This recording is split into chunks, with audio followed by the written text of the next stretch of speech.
Okay, so we'll wait 1 more minute.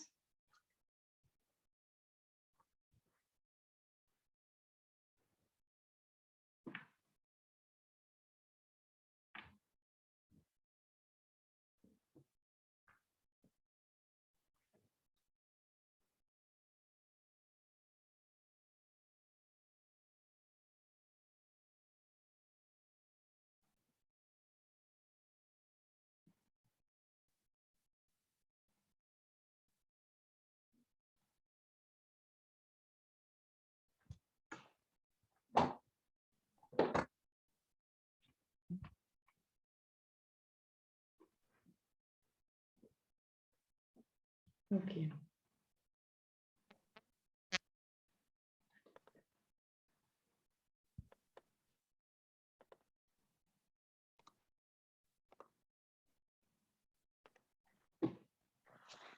So, welcome everyone to this first lecture of Module 3 on the law and economics of horizontal cooperation agreements. This first session will start with our honored invitee, Paul McGowan, who is an antitrust lawyer at the Brussels Bar. He was previously a partner at Wilson Sonsini and at Linklaters, so two Brussels office well known in competition law. He advises clients daily in a wide range of industries on all aspects of European competition law. He has more than 20 years of experience in the field, and he regularly represents clients in cases before the European competition and United Kingdom competition authorities, but also Belgian competition authorities. He will present you an overview of horizontal cooperation guidelines and its limits. So concerning practical changes, you will discuss today topics like specialization agreements, commercialization agreements, and also the art of self-assessment as lawyers. Please do not hesitate to open your microphone and ask Paul any question about these agreements or about anything that you like in antitrust regulations. We will try to do 2 breaks, probably about 15-minute breaks, one at 3 and one at 4:30, but it will also depend on the length of the lectures. We will probably also finish earlier than 6 today. It does not mean that it will be so in the 2 next lectures, so it might be good for this time. Paul, the floor is yours now. So I wish you, you can add, anything to this introduction if you want, and so it goes. Thank you. And I stay here anytime if you need, also for something else. Okay, thank you. Thank you, Valerie. I hope you can all hear me. I assume you can see my screen, my slides. I don't know if you can see me, but I hope you can see the slides. The slides have been prepared for teaching purposes, and so things that I say today don't necessarily represent views of clients. You will hear that I'm Scottish. I'm very proud to be Scottish, although I've lived in Belgium now for 20 years. If my accent is too much, wave, shout, something. I can't change my accent, but I can speak more slowly, or I can say something again or differently. So I'll do what I can. I realize some of you, for many of you, English is not your first language, so I'm in that privileged position. Normally this course is started by David, so you'll see David next week. Normally he starts the course and introduces it. I had to ask for a change this year for personal reasons. So David will probably make some comments next week when you see him in person about this topic. But basically, David and I have carved up the work on the law as it applies to horizontal cooperation. You'll see an economist in 2 weeks' time who'll go into the economic side of things. Antitrust law is, there are parts of antitrust law, competition law that are very trendy. I mean, sexy, if you allow me to use that word. If you're working with any of the GAFA, or if you're working with clients who are dealing with Google or Amazon or Facebook or Apple, That's a really trendy area of the law to be working in antitrust law. There are parts of competition law which are made for students and geeks. There are areas of the law, merger control, where there are lots of cases. And so you can read the cases, you could get to dig into the weeds, you can follow in real time what's happening in an area of competition law. And that's great for some people who are analytical and who like that sort of thing. And then there are areas of competition law that can get you excited or agitated. So if you feel that your clients, business clients or consumers have been harmed by a cartel, that's something that can get you really excited and really pumped up. Horizontal cooperation agreements, it doesn't fall into any of those boxes. It's not an area where you can put your policy hat on, like Google or Facebook. You can't put a policy hat on and talk about digital in theoretical or policy terms. It doesn't work. As you'll see as I go through the slides today, there are almost no cases, at least no modern cases. So there's not a lot to get your teeth into. And honestly, it's difficult to get excited about it. It's something for lawyers who advise businesses. So it's a topic that's difficult to get excited about. And yet it is, I think, one of the most fascinating areas of competition law.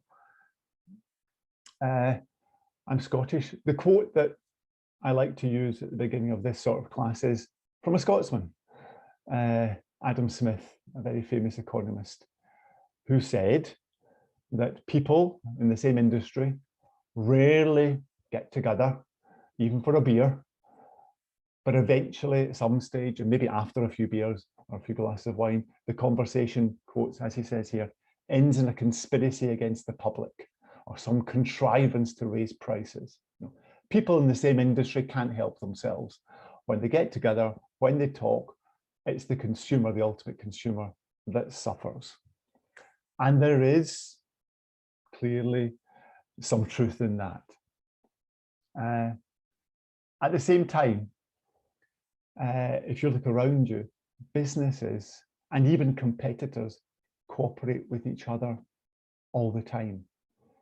In some industries, you have to cooperate to get things done. In fact, many businesses, you have to cooperate with someone to get things done. Now, that person may not be a competitor. They may be a supplier, they may be a customer, there may be a middleman.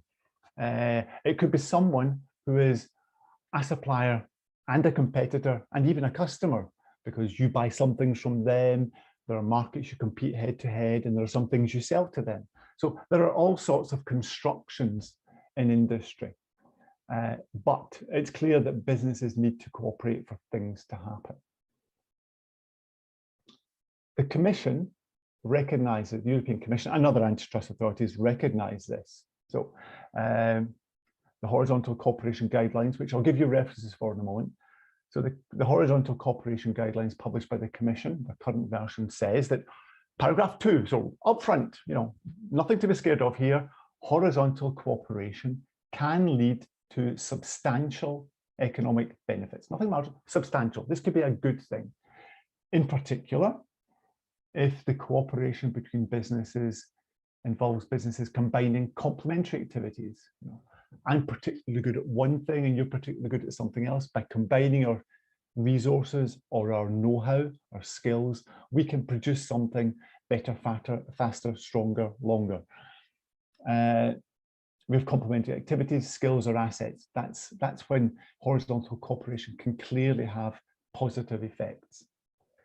And it can also be a way for businesses to share risk. An old case, but that typifies this 1990s. So I was starting out, many of you were still in short trousers. There was a major case involving satellites. Now we all have cell phones, we all have mobile phones now, we depend upon them. They work globally because of a network of satellites orbiting the Earth at a certain height that talk to each other and facilitate communication. That's a massive project. There are a number of companies in the world that know how to do that. They have the skills to put a satellite in space and they have the skills to make that satellite work. But no one company in its right mind would assume all of the risk of doing that. And so the system whereby we have satellites that orbit the planet and provide us with mobile telecommunications is one that it couldn't be done by one company on its own and required risk sharing. And again, that's cooperation between competitors in this case, in Asia, in Europe, in Africa, and in the Americas to put together this global network. So horizontal cooperation can be used to share risk. In doing so, it can also lead to cost sharing. It can increase investments because there are investments you might not make on your own, but you might make if you were sharing some of the risks. You can bring together know-how. So expertise, know-how, skills, people skills, you can bring them together through cooperation. And what you ultimately do, or what you expect to do in those circumstances, is make the products that you sell or people sell better, improve the variety of products being sold in the market, and hopefully trigger new innovation in markets, because markets are never static. So the Commission's very clear in paragraph 2 of its guidelines that horizontal cooperation can be a good thing. Boom. In the next paragraph it says, but hold on a minute, on the other hand, agreements between competitors can lead to competition problems. They take Adam Smith's paragraph, which is true, and they say, hold on, okay, we recognize that there are or can be benefits, but there are also huge risks. Risks that threaten consumers, threaten to do harm to consumers. That's the case if the cooperation between competitors leads to increased prices, if it leads to a reduction in output. So if there's less of something available on the market, then actually what happens, and there's demand for that product, then prices go up. Or if cooperation between competitors allows them to carve up markets, so carve up markets geographically. You know, I'll work in one market and I won't give you any trouble if you're operating in, you know, I'll take the Belgian market and you keep out of Belgium if I can. I'll take the Belgian market and I'll leave you the Dutch market, for example. So you could have market sharing by geography, or you can have situations where you share customers or types of customers. So there are serious antitrust risks associated with cooperation between competitors. Okay, right. So where are you going to find all of the law? I can talk about this for others. Where are you going to find the law? The current law in Europe can be found in 2 block exemption regulations. So I'm using jargon here. I assume you understand, or I'll flag it the first time I bring it up. There's a regulation on R&D, research and development agreements. That's a block exemption. So later I talk about BERs, block exemption regulations. So that's a law.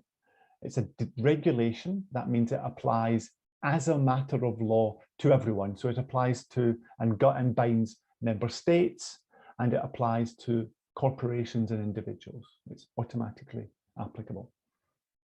It dates from 2010, although there are older versions that go back to the 1970s. There's a regulation 1218/2010 on specialization agreements. Now, if you come to this new, you're probably saying, what's a specialization agreement? I mean, I'll refer to also as joint production agreements as we go along. It's called a specialization agreement for technical reasons. It goes back to legislation that was adopted back in the 1970s. This is a regulation, so again, applicable to companies, businesses, individuals, binds member states, which regulates the way that companies produce products together when they're not merged. And those 2 regulations are about to expire. They expire at the end of next year. And so there's a consultation going on as to how they've been functioning, have been functioning well, are there gaps, are there things that are done well, things that are done badly. And we'll come to that in the course of the afternoon and at the end of the talk. And then, because there are lots of other types of cooperation, there are what are called the Horizontal Cooperation Guidelines, HCG. This is a document published by the European Commission It's not a regulation, so it's not hard law, it's soft law. It's the Commission's position, the guidance it gives businesses on how it views the treatment of certain types of cooperation. So what types of cooperation are likely to cause an antitrust problem, a competition problem, and what types of cooperation may qualify for exemption, i.e. be blessed because of the efficiencies that they bring. So those guidelines we'll be referring to at different parts of today's talk and next week's talk. As I said, the law is being changed, or the law is under review. And on the Commission's website, and I've given you all the hyperlinks here, on the Commission's website, you'll find different documents that it's published over the last 18 months or so associated with its review of the regulation. So there's a review of the block exemption regulations, there's a view of the guidelines, and the Commission staff, so the people who work in DG competition, have produced a working document, more than 100 pages long, which tells you what their current thinking is. Now, very important, this is a working document, it's a staff working document. It doesn't bind the Commissioner for Competition, it doesn't bind the Commission, it's just a thinking paper. Americans would probably refer to it as a white paper. It's there as part of as a contribution to the debate. It's also the case that if you go to the Commission's website through that link, you'll see that there are also copies of various submissions made by third parties during the consultation so far. I think 77 companies made representations, the member states made representations, the national competition authorities did so. And you can view these submissions or summaries of those submissions on the Commission's website. So they're transparent about the process. And I think it's also useful from time to time to stop and say, okay, that's how Europe does it. How do other people do it? There are cooperation guidelines or collaboration guidelines in other jurisdictions. There are some in Canada, for example. I'll give you one example. It's the American guidelines. You may want to dip into them. That document's not very long. It's 37 pages. It's quite old. It's 20 years old, so a lot's happened since then. But it's sometimes useful to see how others do it, and that's why I'm offering you that source material. Everything you've seen in the last page and this page is applicable to what I say today and to what David talks about next week. Okay, so there's nothing unique to today's class about those documents. A couple more slides and then I'll pause. The regulations, so the block exemption for R&D and the block exemption for specialization, have limited scope. The guidelines cover a number of topics. These are, as you see in this slide, these are areas or types of cooperation or collaboration that businesses may get involved in. So there's a section in the guidelines on exchanging information, competitors exchanging commercially sensitive information with each other. When is it allowed? When is it not allowed? When is it? What are the competition risks associated with that exchange? When are those risks insignificant from an antitrust perspective? And actually, I suppose, when may they be positive? There's a section on research and development, and that supplements the regulation on R&D. There's a section on production agreements or specialization, and I'll be talking about that in a few moments. So that, like the R&D section, is the Commission's gloss on the regulation.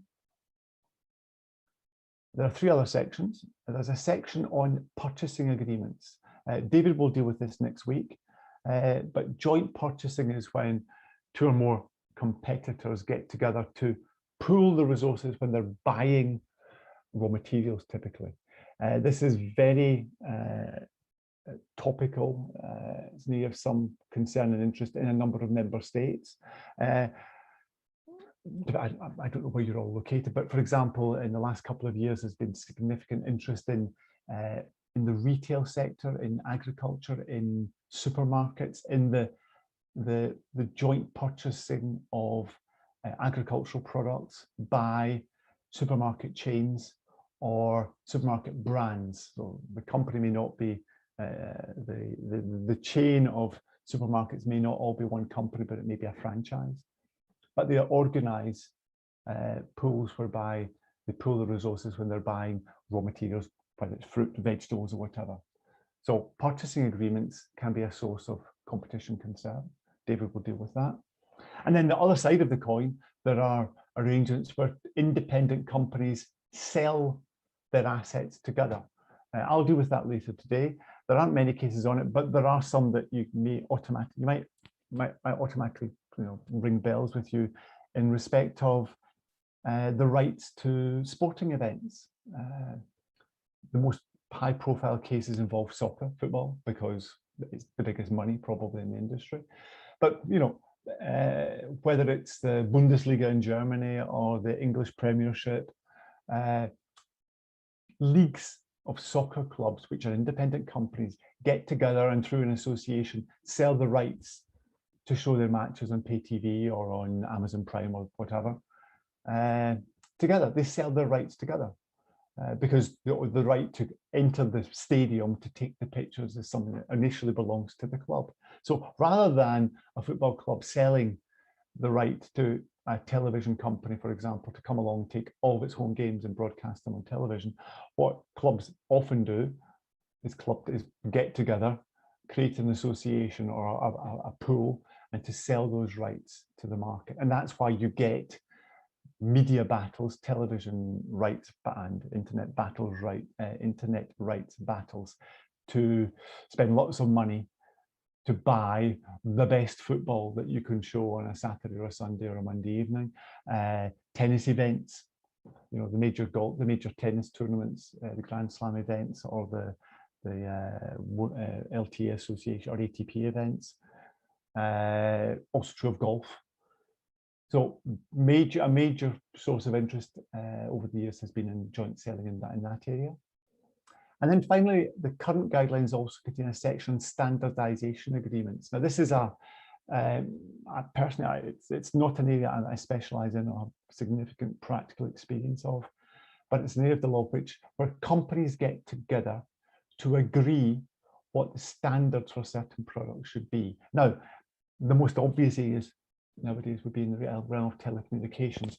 For my telephone to communicate with other telephones, there are some protocols which have to be in place which enable an Apple phone to exchange certain types of information with an Android phone, for example.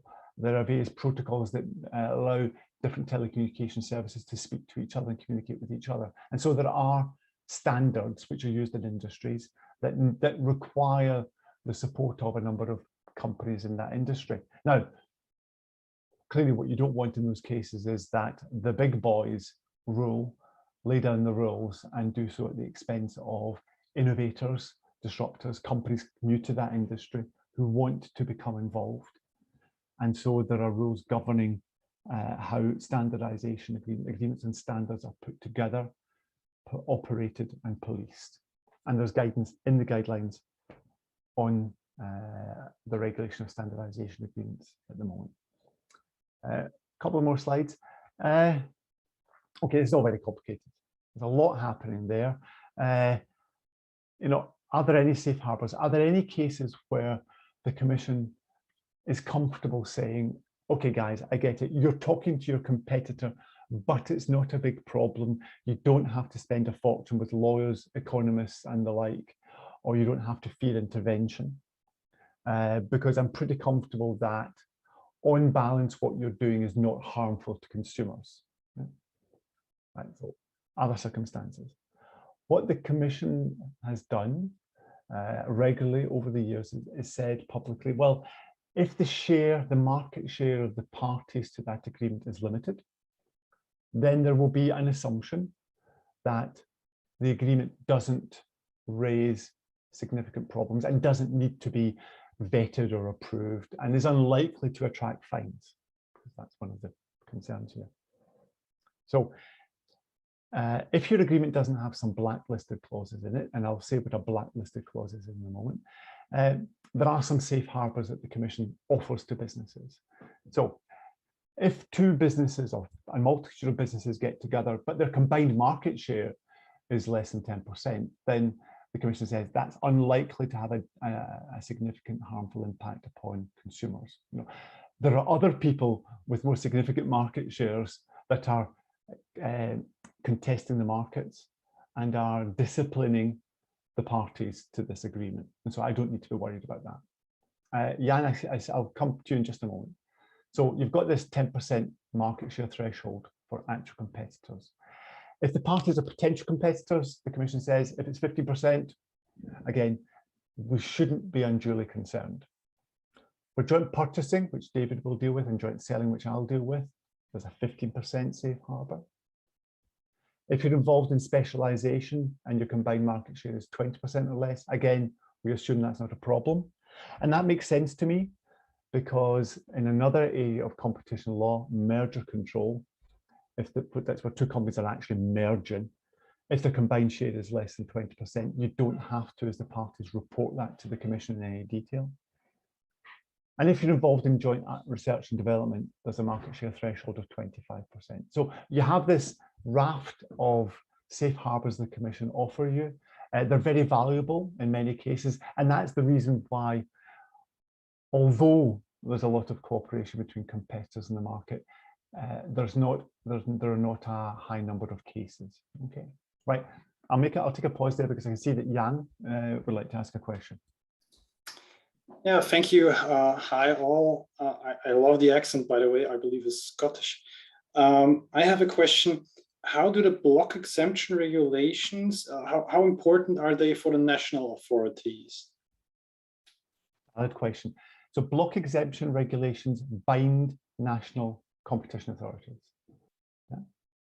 So they bind the Commission, they bind the national competition authorities, and they bind the parties. The courts follow them, but they're not bound by them as such. But they're very, very important. And that's the difference between regulation and soft law, i.e. Commission guidelines. I mean, the reality is that European Commission guidelines are very, very valuable to the member states, the national competition authorities, but member states have the ability to adopt their own guidelines. And I'll actually flag that in just a moment. Remember, European competition law only applies when there is an effect on trade. Yeah. So there can be geographies or markets, or there can be things that only happen in certain national markets where the national competition authority may have particular expertise. The UK is no longer a member of the EU, but I mentioned it because it's, I think, instructive. During the 1980s and 90s, there were a large number of privatizations of certain industries, especially utilities in the UK. And the UK Competition Authority developed skills and expertise in certain areas. Now, a lot of that was energy, oil, gas, and the like. But not oil, gas. Gas, electricity, water, and the like. However, one of the other things that happened in the UK was the bus industry was privatized. So instead of having lots and lots of regional bus companies that served cities or districts or regions, everything was privatized. And then there were a large number of cases on what happened when bus companies cooperated or didn't cooperate, what happens when bus companies merged. And so the UK developed expertise in the bus sector. Okay, that was never something that was going to be of particular concern to the European Commission. There are buses that cross borders. I'm not saying that they're not, but most bus services are local. So the block exemptions bind the member states, national authorities, but there's still room for national authorities to adopt their own legislation. Just what were there any other questions so far? A valid question. I'll come back to the member states in a moment because maybe in 2 slides' time. Those are the safe harbours. What's not covered by the current horizontal guidelines? Now, they're 10 years old. The kind of agreements that are not covered are, and this is, how topical can we be? It's COP26 this week. Environment or sustainability agreements. There is nothing in the horizontal guidelines, cooperation guidelines, about environmental agreements as such. Now, there used to be something in an earlier version of the guidelines from the year 2000. When the guidelines were then were revised in 2011, they kind of pardon me, the environmental section morphed into a section on standardization agreements, section 7 that I just mentioned. So, but there's nothing there today, and it is screaming out for attention. At the end of last year's course, I had a number of dissertations to mark, and 2 of the 3 students whose papers I was sent to mark were writing about sustainability. That's how important it is. It's the next big thing, but there's nothing there yet. What else is not covered? Data sharing and data pooling agreements. Yes, the world is digitized. The world was already digitized in 2011, sorry, when the guidelines were adopted, but it was less important, it was less invasive or useful in our lives. And so data sharing is something that wasn't as big a thing 10, 11 years ago. Data pooling wasn't as big a thing as it is now. And so there's nothing in the guidelines about that. Is there going to be a topic to discuss? Network and infrastructure sharing, again, technology driven. You may or may not be a fan of 5G. I put that question to the side, but for telecoms companies to offer a 5G service, again, like putting satellites in space, it's a very expensive business. And so it is true that companies do share telecommunications infrastructure, be it poles in the street or be it kilohertz in space, bandwidth in space for the delivery of telecommunication services. Well, those are between competitors. Let's face it, in Belgium, where I am, there are 3 major mobile telecoms operators and a raft of smaller players. Well, are we going to have 3 antenna for the 3 major telecoms players, or is that financially viable? What are we going to do about the virtual telecoms operators? They need access to infrastructure. How does that work? How does an infrastructure sharing agreement operate within the limits of the law? So not covered by the guidelines yet, but something which people are advocating should be covered. Joint production distribution, I'll mention that in passing later. Collective bargaining. Labour agreements have become agreements involving labour, people, mental know-how as opposed mental assets, human assets, as opposed to hard physical assets, has become an area of antitrust concern. And there are people who are suggesting the Commission should look at that in its guidelines. And that's really why this is really what gets me about this subject. There are just agreements that don't fit boxes. I'm very lucky to work with, been working with some airlines for a number of years. And, in the airline industry, you get things called strategic alliances. Well, you get it in other industries too. You get these strategic alliances. They're just a mix, they're a hodgepodge of everything I've mentioned before. There's some joint selling, there's some joint price fixing, there may be market sharing. But it's not all bad, but putting it into one of these boxes in the guidelines is pretty difficult. So these are things that are not covered by the guidelines currently. Jan asked, do these guidelines, the regulations bind the member states? They do, and I also said that some member states also give guidance themselves. Here are some examples. In sustainability agreements, the Dutch were first out of the blocks. They published draft guidelines probably almost 2 years ago now, 18 months ago, which they've since taken comments on and revised. The Greek authorities published guidelines and sustainability agreements. The Dutch and the Norwegians have published guidelines on joint bidding. The Dutch and the Germans have published guidelines on small and medium-sized businesses and how they can cooperate. That's interesting because if you think about the market share thresholds and the safe harbors I mentioned a few slides ago, to an extent, you'd expect those thresholds to protect lots of small and medium-sized enterprises, but 2 member states felt that they wanted to give further guidance. Trade associations and how they operate. Some of you on this course may actually work for trade associations. Why is that important? Trade associations are often the conduit through which businesses and industry share information, share data. They can also be liable in their own right for organising and facilitating cartels. And so guidance has been given by a number of member states on how trade associations can operate. And then a country like Latvia has published guidance on carriage by rail and road.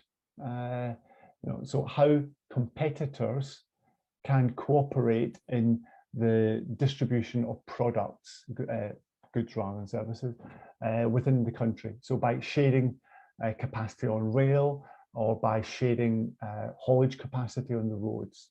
So you get this, you get this raft of guidance from the Commission based on its past precedent. Then you get topics where the Commission doesn't have many cases, but provides guidance based on its interpretation of the principles of the law.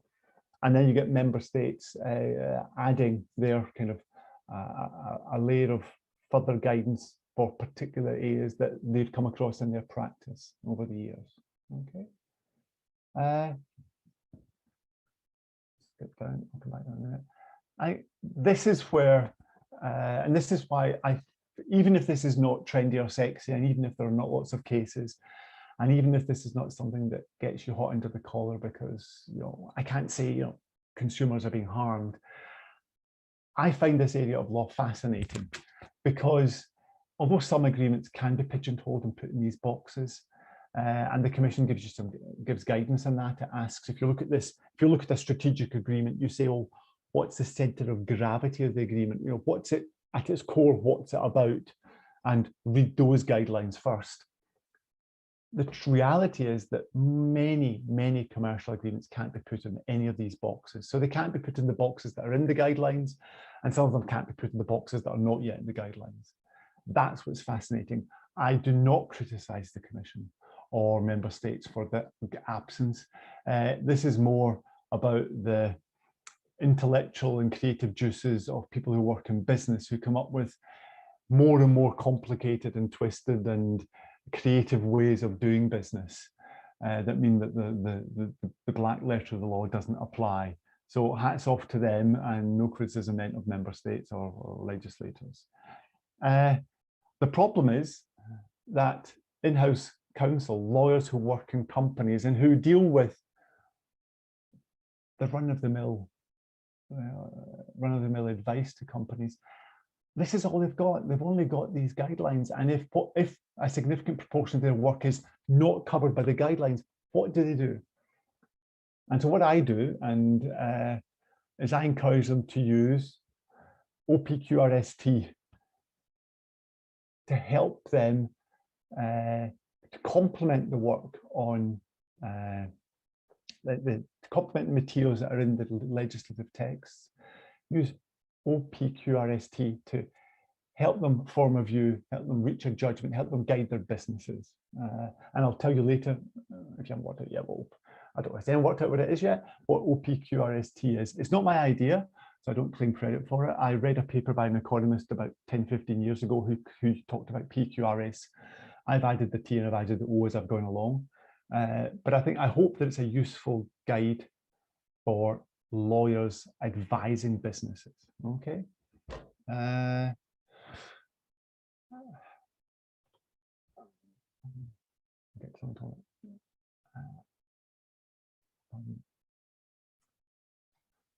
Paul, Yep. yes, there is one question from Christian, but I don't know if you answered it already.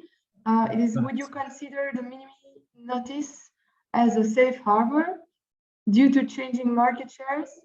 There is a little legal certainty in this area. Yeah, no, fair question. I've been watching the screen. I wasn't looking for any written comments, sorry. Good question. De minimis is interesting. The first thing to say is that de minimis, whether it's 10% or 15%, is soft law from the Commission. The European Court of Justice didn't define de minimis in the same way. There's a court case from 1969 called Volk, where the court said that 101, what's now Article 101.1, applies to appreciable restrictions of competition. So I actually think, if your combined market share is less than 10%, you've got the protection of the safe harbor. I think if it's above 10%, but only just, I think that it's legitimate for you to say, on the facts of this case, and based on Volk, so court jurisprudence and not soft law of the Commission, that the agreement doesn't contain appreciable, or doesn't, sorry, lead to an appreciable restriction of competition. So first, I think if your business is that's flexibility, I think you have, and I think the court gives you that. Yeah, because in the hierarchy, the court is higher than the commission. I mean, nothing but respect for the commission, but technically that's the case, right? Market shares can vary. One of the criticisms of often made by lawyers and sometimes made by businesses is it's hard to know what your market shares are, and it's hard to define markets in a way that's relevant for antitrust. Those are two legitimate observations. I work for companies. I have never worked for the Commission or National Competition Authority. But even I think that's quite harsh on the Commission, and it's quite hard on competition authorities. You don't necessarily know your market share, but people in a business people running will have a sense to within a 5% of what their market share is. Yeah. Yep. It is hard to define that. Oh yeah, Christian. Yeah. Thank you very much. One additional concern companies have is that the market shares may change over time if you have a long-lasting cooperation, and the de minimis notice doesn't really actually give you the security, but you have to keep surveilling your market shares, which is, in my opinion, an additional burden and difficulty. How do you consider this obligation on the companies? Okay, I think that's fair, right? So I'll come to de minimis in a moment. In the block exemption regulations, and the ones that I've mentioned earlier, but in other block exemption regulations as well. So for technology transfer agreements or for vertical agreements, there are these market share thresholds. The Commission builds into those thresholds some flexibility, and it says, if your market share, let's say you've got an agreement that and the market share threshold is 25% R&D, the regulation will typically say if you exceed the market share by a couple of percent for no more than a couple of years, you still have the benefit of the block exemption. So I think by analogy, it's fair to say if you are relying on the de minimis market share threshold, so 10%, and if your share wanders, and good for you if it increases from 10 to 11 to 12 to 13, I don't think that should be a cause for concern, a serious cause for concern. If, as a result of your agreement, your combined market share in a market goes from 9% to 15, 20, 25% in a year, I think you should be concerned that you wouldn't be able to claim the benefit of the safe harbor. So I think it's not about, I think minor changes, and again, in the real world, the Commission doesn't have the resources to investigate every agreement. And a lot of what I'll say later in the day is about managing those expectations. Legal certainty is it's almost non-existent in this area, is another point to make.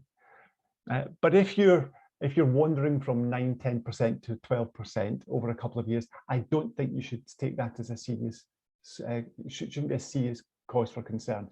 You can tell your board that you've got legal certainty, but actually, I think I'd almost suggest that there's and I do say this in a later slide, anything that you do as in-house counsel will, if challenged, be torn apart by a competition authority. And as in-house counsel, that's something you've just got to get over. You've got to live with it. It shouldn't stop you sleeping at night. You've got to move on.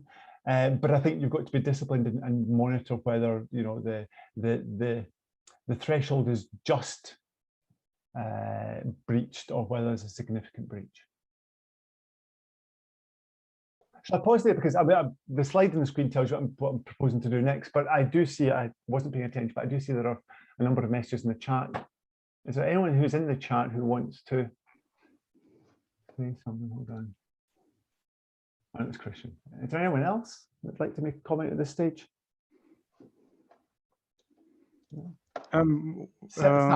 Yes, maybe one additional comment. As we were talking about the fact that there is rarely any case law on horizontal corporations, does it, in your opinion, really make sense from a perspective of a legislature to have these different market shares of 15%, of 20%, of 25% for the R&D corporations, if there are no cases, if there's rarely any economic evidence why not just have a general horizontal block exemption and go along with that way? Yeah, very good question. Okay, so I would say there are very, very few modern cases, but the first thing is for there to be a block exemption in any area, and I mean, I'm 57 years old, so this is because I'm old, I know this. For there to be a block exemption, there has to be a regulation. And for there to be a regulation, the Commission must have practice. So the Commission can't just adopt a block exemption regulation like that. It must have a body of decisional practice. And so there were a significant number of cases in the realm of specialisation and R&D before the block exemptions were adopted. That's point one. Secondly, point two, if you look at the slide that I put back on the screen there is a logic to the thresholds. Now, because we're talking about horizontal agreements between competitors, I didn't put the vertical threshold on here, but the block exemption threshold for verticals is 30%. Okay, why is that?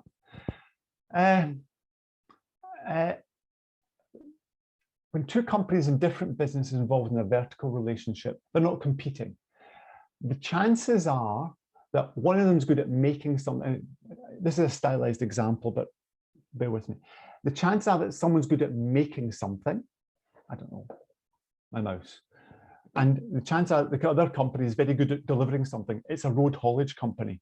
Cooperation between those companies is unlikely to raise problems in the market for computer mice or road haulage. And so the Commission can give you some leeway, unless of course you've got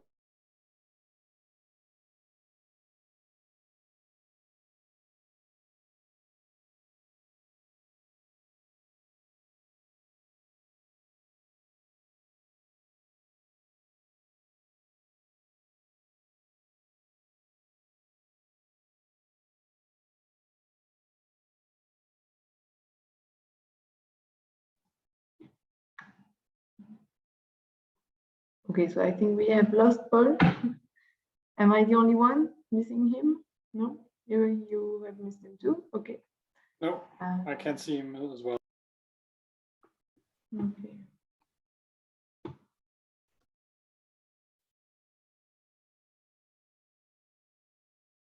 So let's wait 2-3 minutes that he reconnects. Sorry about that.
Okay, so I will ask you if we can do a 10 minutes break to see, by the time we fix this issue, and so we can meet again at 2:30 Brussels time. Thank you. All right, thanks.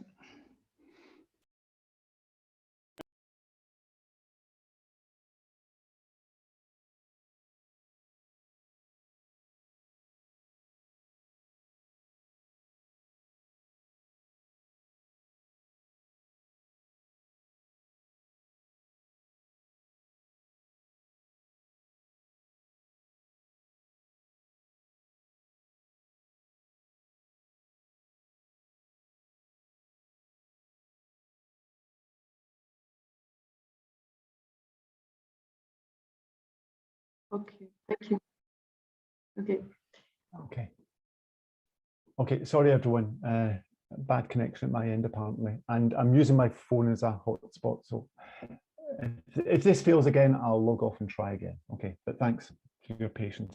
I was dealing with a question about market share thresholds and why have them if it's difficult to define markets in a relevant way and it's difficult to know your market share. The reason they're there, what I was trying to say was, if you're involved in joint R&D, then the things you're doing as a business or businesses are not close to the customer. You're developing a new product. It might not get to market for 3 years, 4 years, 5 years, 10 years as a drug. So it's not harming consumers, and therefore the Commission feels it can be a little bit more generous and giving business more leeway to cooperate. 20% is joint production. People who get together and jointly produce something or actually merge, because that's when you have to give information to the Commission, I'd assume below that threshold not to have market power. Yeah, so that's why that threshold's there. Joint selling and joint purchasing is a lower threshold. Again, there's a logic to it. Joint selling and joint purchasing do involve competitors getting together, exchanging quite a lot of information, and perhaps not competing in price. Well, if you're not competing in the price at which you buy raw materials or the price at which you sell final goods or services, then that is having an effect upon consumers. So you'd expect the threshold, the tolerance that the Commission has, to be lower. And so I think that you can criticize, you can say it's difficult to define markets and it's difficult to your market share, but they are there, and there's a logic to the sequencing from 30 down to 10. Okay. I hope that answers that question. Right. So, an hour in. What I'm going to cover in the next couple of hours is production agreements, and I'll mention it as I'm doing that, the ongoing review that the Commission's conducting. Probably a pause after that.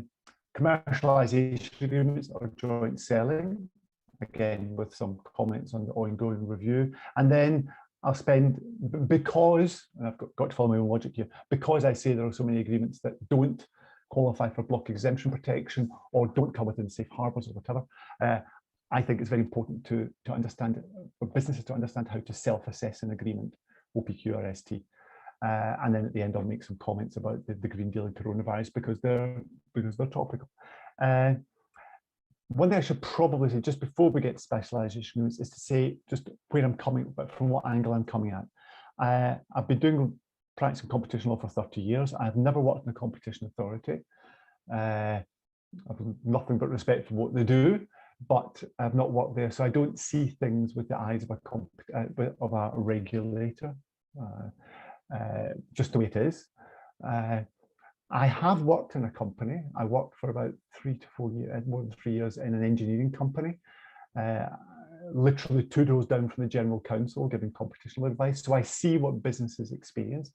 But most of my life has been spent in private practice, and most of my life has been spent protecting or defending businesses. So I'm not, by profession, I'm not a consumer advocate. I've never sued to recover damages from members of cartels and the like. That's just who I am. Respect for all those people, but I don't pretend to be someone who sympathise is not the right word, but who understands how a competition authority thinks or understands how a plaintiff lawyer would feel about arrangements in a certain sector. Okay, so just a hands up. So there is a bias in what I say. And then final point, maybe as a result of this, what I really want to focus on is how in-house counsel give advice. If you're a lawyer in a business or in private practice or the Commission and you're involved in a merger case, there are rules. You know, merger cases have, at the Commission and at the companies and the law firms, they staff. You know, you can have 8, 9, 10 people at the company all involved. You can have 20 people at the company involved. You can have 2 partners and 4 associates in a law firm involved, and the other side lawyers. At the Commission, on a merger case, there'll be the head of the team, there'll be the manager, there'll be 3 or 4 case handlers. You know, all of those cases are staffed by specialists for the companies, for their external advisors, and for the Commission. Those cases are well staffed. Cooperation agreements on a day-to-day basis are run-of-the-mill. There aren't many cases that get to the Commission. There aren't many cases that external counsel actually have to advise on. The responsibility for managing risk in the area of competition law cooperation agreements is with in-house counsel. And so I've tried to take an in-house counsel's perspective to the way I approach the next couple of hours. Okay, right, I need to press on. Specialization agreements, right? So what are they? Definitions, difficult. I mean, some people say that if a business person calls something a joint venture, it's probably a specialization agreement. And actually, that's probably quite a good way of looking at the world. When people talk to you about JVs, they might be talking about specialization agreements, but they're 99 times, they're a significant proportion of the time they're talking about the horizontal cooperation guidelines. Okay. So what happens in a specialization agreement? It's an agreement where businesses cooperate in the production of goods or services, and they can do it in a number of ways. It could be that they jointly produce something. They get together, they combine their assets, their know-how, and they produce something. Another way that companies can specialize and produce something together is by subcontracting. So rather than me make, I'm talking about goods here, but this does apply to services, rather than me make the final product, I can subcontract the manufacture of certain components, for example, to a competitor who may have better technology or capacity, because I don't have any capacity, or know-how I don't have, or right to use patents that I don't have to make those components. So subcontracting is a form of specialization.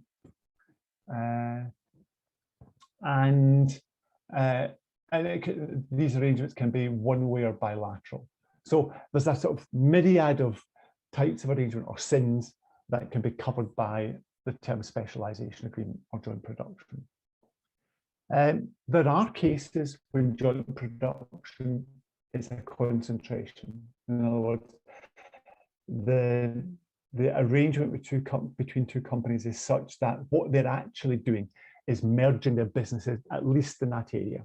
So when a production joint venture extends to sale and distribution of the product, then that often will be a concentration or a merger in antitrust terms. And if that's the case, the merger rules apply and not Article 101. So although it involves two independent companies, they are merging parts or parts of their businesses, and different rules apply there.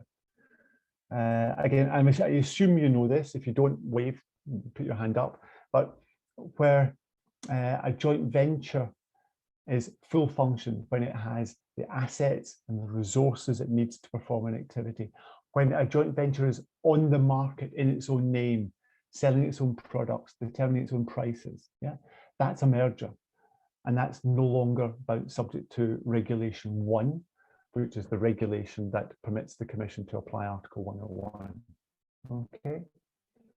So as a general rule, when you look at a production joint venture, the first question you ask is it a concentration, is it a merger? Because if it is, you really shouldn't be looking at Article 101 at all. And free advice, but not necessarily relevant, that's actually a question you should always ask. When something comes across your desk, wherever you are, I think it's always good. The first question to ask is whether it's a concentration.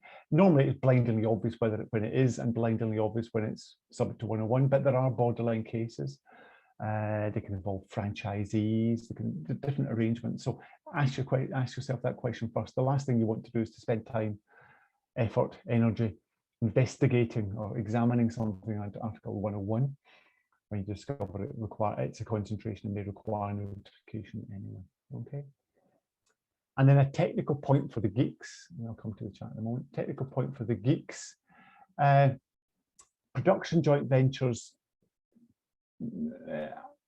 are subject to Article 101 if they're not concentrations, and may be subject to national competition law.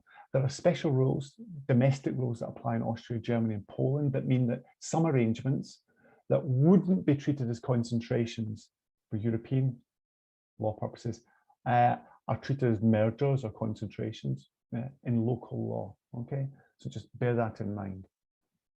Okay, a question is for Christian. Where do you draw the line between production agreements and specialization and horizontal supply relationships outside the BER? Good and difficult point. Drawing the line is almost impossible, but you will find in the guidelines, there are a number of passages in the guidelines, paragraphs, where the Commission gives you guidance. I think one way of looking at it is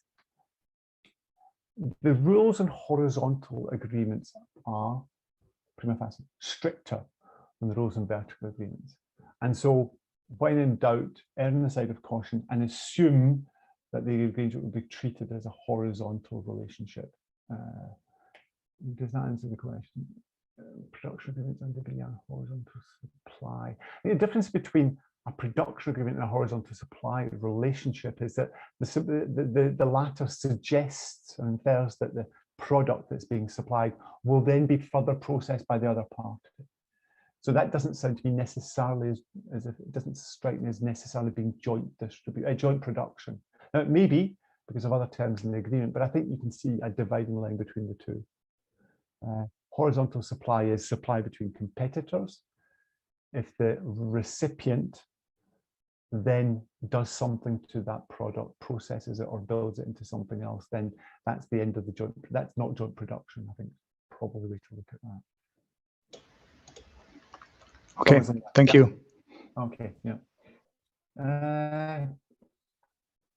Okay, so if we assume that what we have is not a concentration, what we have is a long line of cases. So I said there's not many cases here, but there are lots of cases that go back to the 1960s and 1970s.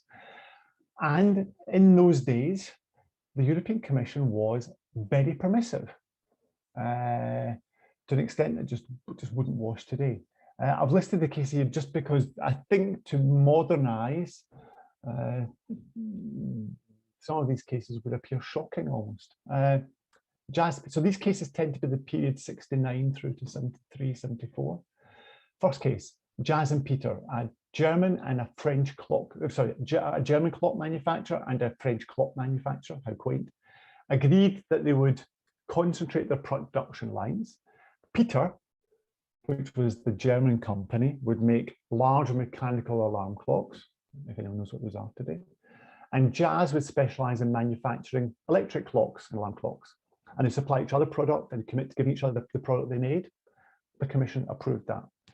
Climat-Chappé, again, a German and a French manufacturers getting together to specialize in certain types of air conditioning systems. So, I'll make a certain type of air conditioning system, you'll make another, I'll supply you with mine, you'll supply me with yours. So I'll supply you with mine for, let's say, Germany, you'll supply me with yours for resale or onward sale in France. The Commission approved it. FNCF, again, manufacturers of small arms, so in the ammunition industry, agreed that they would specialize in certain types of ammunition and together conduct joint research into the production of new or better forms of ammunition. I don't know if I want to go there. But again, a case examined by the Commission. And finally, Sopelem Langen, again, this was, again, German and French manufacturers making what was then called high-tech, I don't know what it would be today, cerebral command equipment. And they agreed that they would specialize in different types of automatic hydraulic equipment. So what you've got here, I think with modernizers, what would you call it? I mean, what people on the line, what would you call these? What does it look like to you? I'll make one kind of, I can make different types of alarm clocks, but I'll make one and you make the other and you supply me. I could make certain types of ammunition. You could make others, we'll share with each other, we'll supply each other. It does kind of smack of, it smacks of market sharing to me. There are non-competes built into that. It doesn't sound terribly good, and yet those cases were all blessed by the Commission in the early 1970s as specialization agreements. The parties agreed not to manufacture. In all those four cases, one of the parties make. Hold on a minute. Oh, internet connection unstable. Sorry. If someone else is better placed to make a product, let them make the product all by themselves and let them compete for that business and let them win market share. If they're better at it, let them do it. Why are we agreeing not to compete? The parties undertook to obtain all the requirements of this product from another supplier. Well, that's enshrining and that's allowing the other party to embed its market share.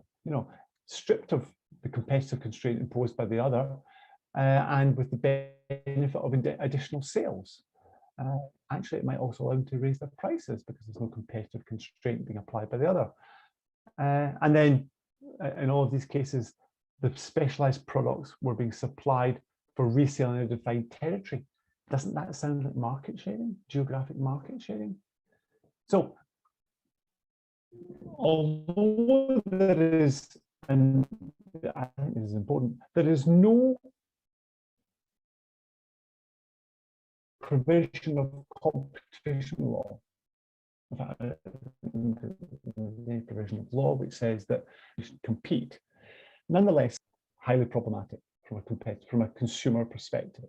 Yeah, it looks as if they were dividing up markets, were probably limiting output, they may have been increasing prices, and consumers were probably suffering. And yet, all of those cases were approved by the Commission.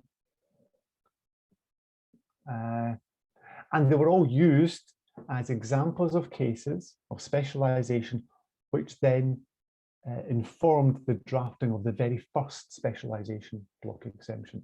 I told you the one we have just now is 2010, but actually the exemption were drafted back in the 70s.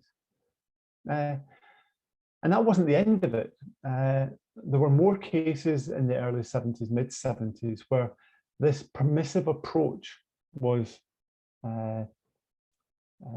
pursued by the European Commission. The principal manufacturers of cigarette and other papers agreed to specialise. Just think about it, the principal manufacturers. What does that tell you? It suggests that their market share is not small.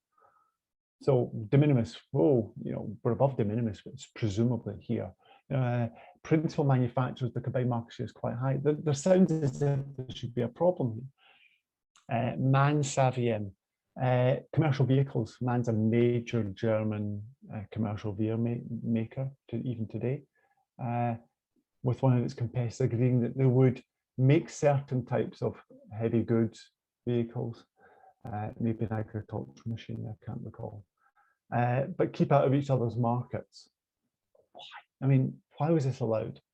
From the sublime to the ridiculous, Priem and Becker involved needles, embroidery. I mean, items whose unit value is probably 0.05 cents today. But here you had two manufacturers, one of them agreeing unilaterally to stop making certain types of needles and to pass that business on to another company at the Belgian-Dutch border, Eupen, which was not operating at 100% capacity. So they agreed that they would send each other work, and they also agreed that in return, one of the companies would receive preferential prices and commercial terms back. So again, you've got this idea of markets being solidified. Lens specialization ranks up limit. And then, I think perhaps one of the more interesting ones in the modern context, two pharmaceutical companies are agreeing to specialize in relation to the manufacture of penicillins, to exchange the results of research and to engage and to enter into long-term reciprocal supply contracts.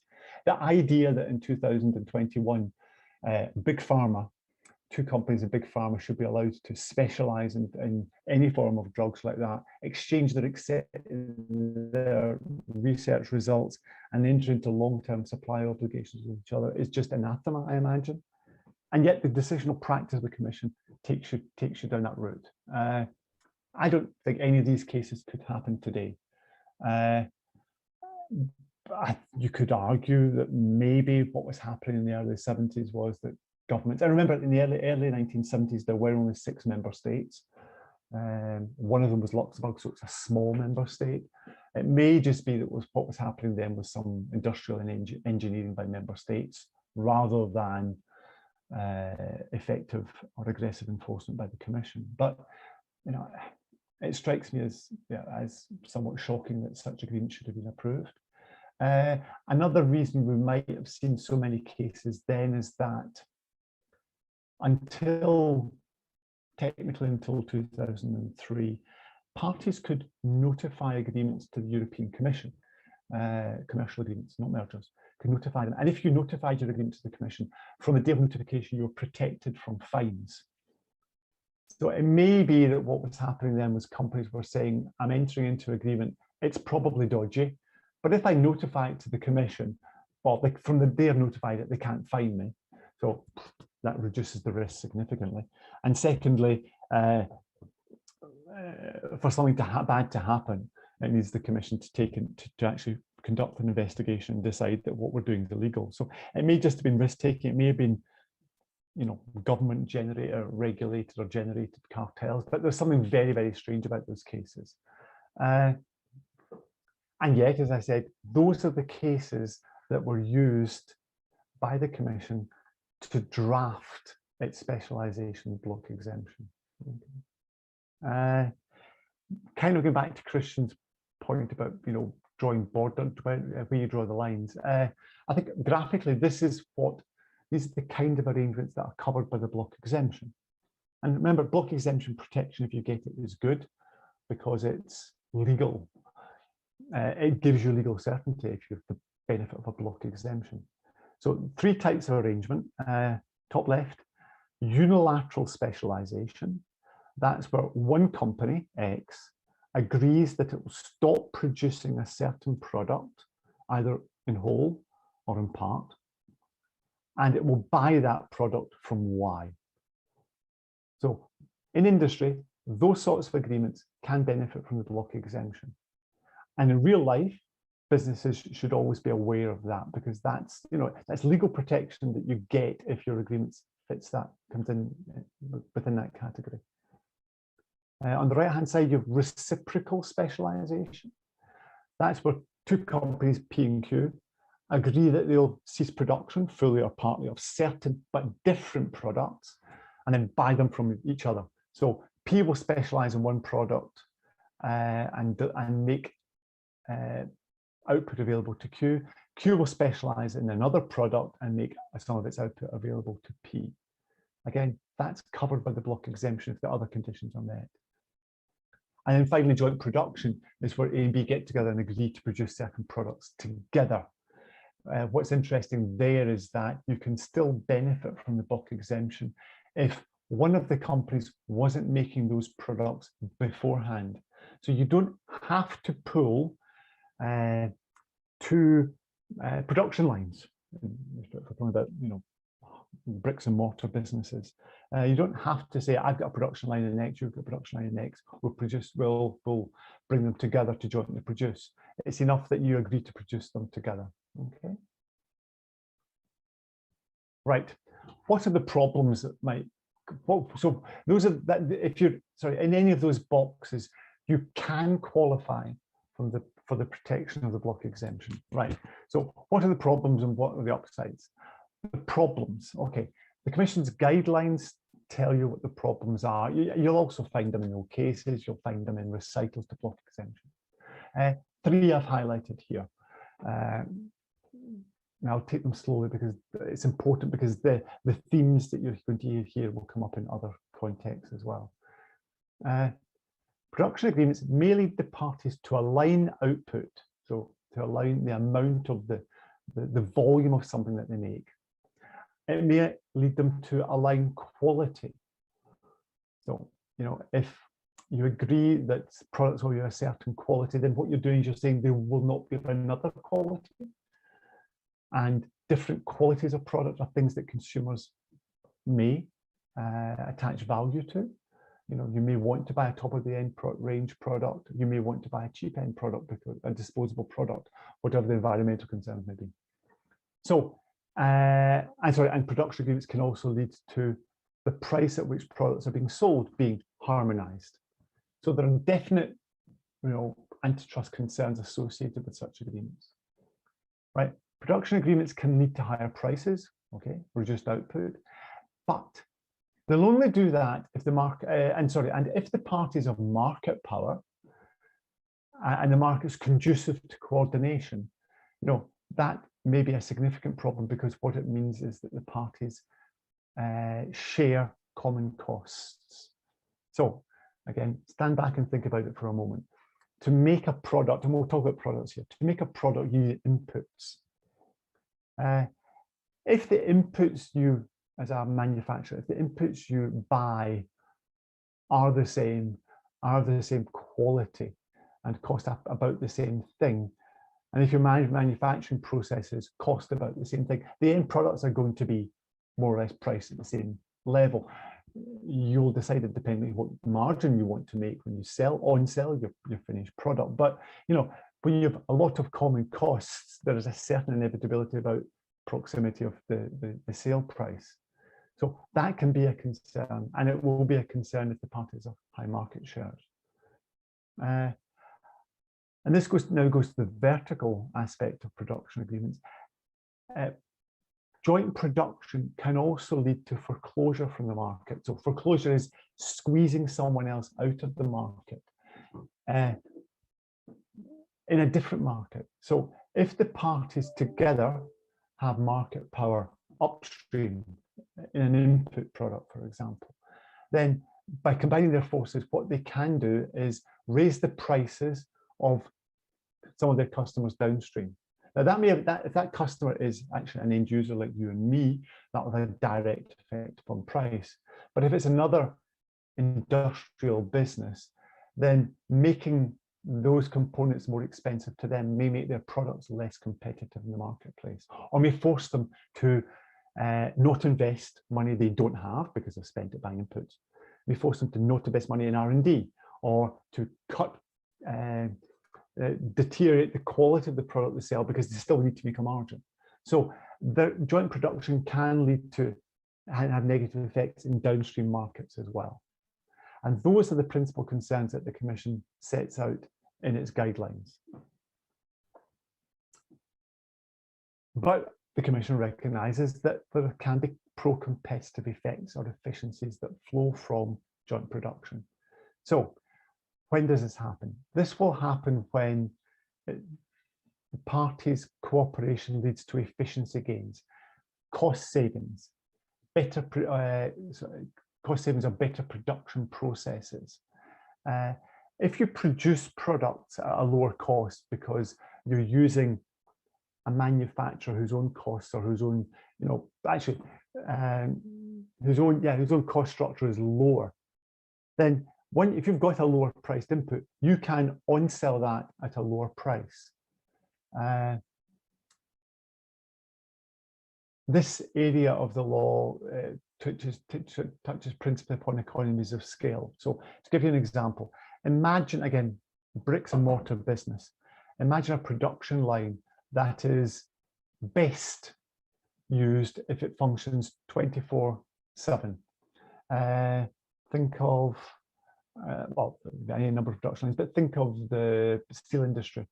Again, without going into the environmental downside, steel plants, once you've heated up the furnace, you want to keep the furnace going and you want to keep material pumping through, because you don't want to turn it off, let the temperature drop and have to restart it. So some industries like that work best when they're working 24/7. So you want that facility to be working as often as possible. And if you can, through joint production, keep one plant going 24/7 that would otherwise be turned off for X days a week, then that will lead to economies of scale. Yeah. So there can clearly be, benefits from that kind of cooperation. Cooperation can also enable companies to increase product variety. If you're spending less on one thing, the pot of gold you have to invest in other things increases. And it might allow you to say, well, I can continue with my day-to-day business here, but I can also take these euros that I've not spent and invest in making some new product or some new variety of a product, or a higher value or lower value version of my product to put it in the market. So that's an efficient, because variety is something that consumers prize as well. That can be a positive effect of competition. And finally, if joint production allows the parties to increase the number of the different types of products in the market variety, then you can create cost savings can lead to economies of scope. So you've got this balance. There are clear risks with joint production, and on the other side, there are clear economically recognized benefits that the arrangement might lead to. Just so everyone knows, what I propose doing is there are 3 or 4 more slides on specialization. finish them and then have a break, okay? If that's okay with everyone. It'll be a little bit after 3, but I hope that's okay with people. So those are the agreements that could qualify for block exemption. The guidelines tell you the antitrust concerns and they tell you the possible efficiencies. Right now, let's see, well, when is the block exemption available? Because if you're a business, if possible, you want legal certainty. So agreements between non-competitors fall outside the scope of 1011, at least here. And that makes sense when you think about it. If you're not competing in a market, then why would you, you're not invited. Now, qualify that is if one company is active in a market and the other is a realistic potential competitor. In other words, it's a company that could relatively easily, readily become a competitor. It's just chosen not to for whatever reason. Then 101 can apply. And the block exemption regulation gives very good guidance on that. It says the question you ask is whether the other party, the potential competitor, would be likely to make the additional investment it needs to make to be a competitor, to enter that market within 3 years. Now, you can pick holes in that question, but you can't criticize the Commission for giving guidance, and there are ways of finding these things out. There's almost always an element of subjectivity here, but again, if a company has got the balance sheet or the assets that allow it to make investments, if it's got a business plan, if it could develop a business plan that would allow it to enter a market within 3 years, then it clearly is a potential competitor. So as a general rule, non-competitors don't have to worry about 101, but if one of the parties could become a competitor within 3 years, then that suggests that 101 ought to apply. And then other elements of the analysis, and they're all in the block exemption, so you can read them. You ask yourself questions, will the parties be selling the products independently of each other or not? Is this joint production and joint sale? In which case, actually, it might be a merger. Or is it will the products be sold independently afterwards? Why is that important? If the products are going to be sold separately afterwards, there will still be a degree of competition between the parties. So they may have done certain things together. They may have assumed certain costs together, but if they're going to be selling independently in the market afterwards, they can sell those products on different terms and conditions to each other. The quality may be the same, but the terms and conditions may be different, and the price might be different. So there's still competition there. Will the parties have an independent joint distributor is not a competitor? Again, a technical question. So, but there are questions you have to ask and you have to check boxes before you can conclude that specialization block exemption would be available. More important is when's it not available, right? So when's it not available? It's not available. The block exemption is not available if the agreement contains what are called hardcore restrictions. So again, slight aside, the way block exemptions are drafted, they're more or less all the same. There's a general premise, 101 shall not apply to agreements of this type. Then, and it will give you the terms and there'll be definitions in terms and conditions. It will say the block exemption is just simply not available if the agreement contains certain types of restrictions. These are the hardcore restrictions. It will then say the block exemption is still available in general, but there are some clauses that don't have automatic block exemption status or protection. And so these are not hardcore restrictions, the block exemption is still available, but those clauses have to be looked at on an individual basis. Pardon me. And then the Commission will normally apply a market share threshold, which caps the ability to qualify for the block exemption. So that's the model for all block exemptions. On the legal certainty, it's not absolute because all block exemptions contain a clause near the end, Article 6 or 7, depending on the case, which says in any particular case, the Commission can withdraw the benefit of the block exemption if the facts allow it to do so. So, you never have absolute legal certainty. But But go back to the specifics of the block exemption for specialization. It's a hardcore restriction, i.e. the block exemption is just simply not available when you fix the prices when selling to third parties. When you limit output or sales, so if you say we'll only make so much of this product, you don't have to be a rocket scientist or PhD economist to understand that if there's less of something made, then the price for it will probably go up. And it's a hardcore restriction to allocate customers or markets to each other. So to say, I'll take France, you take Germany, or to say, I'll take businesses of a particular size or shape or in a particular industry, and you can take businesses in another industry. Those just, withdraw the benefit of the block exemption. There are a few technical exceptions to the rules. I mentioned them here. You'll need to worry about them when you've got a real case in front of you, but they can be important. Other obstacles to availability of the block exemption is the market share threshold. So does the agreement may comply with the block exemption in many regards, but if the parties' combined market share exceeds 20%, then the Commission says, and I understand entirely, the Commission says you can't automatically benefit from block exemption protection. It doesn't mean your agreement's problematic. It doesn't mean it's illegal. It doesn't mean it'll be struck down by a court. It doesn't mean you'll be fined. But the block exemption is simply not available.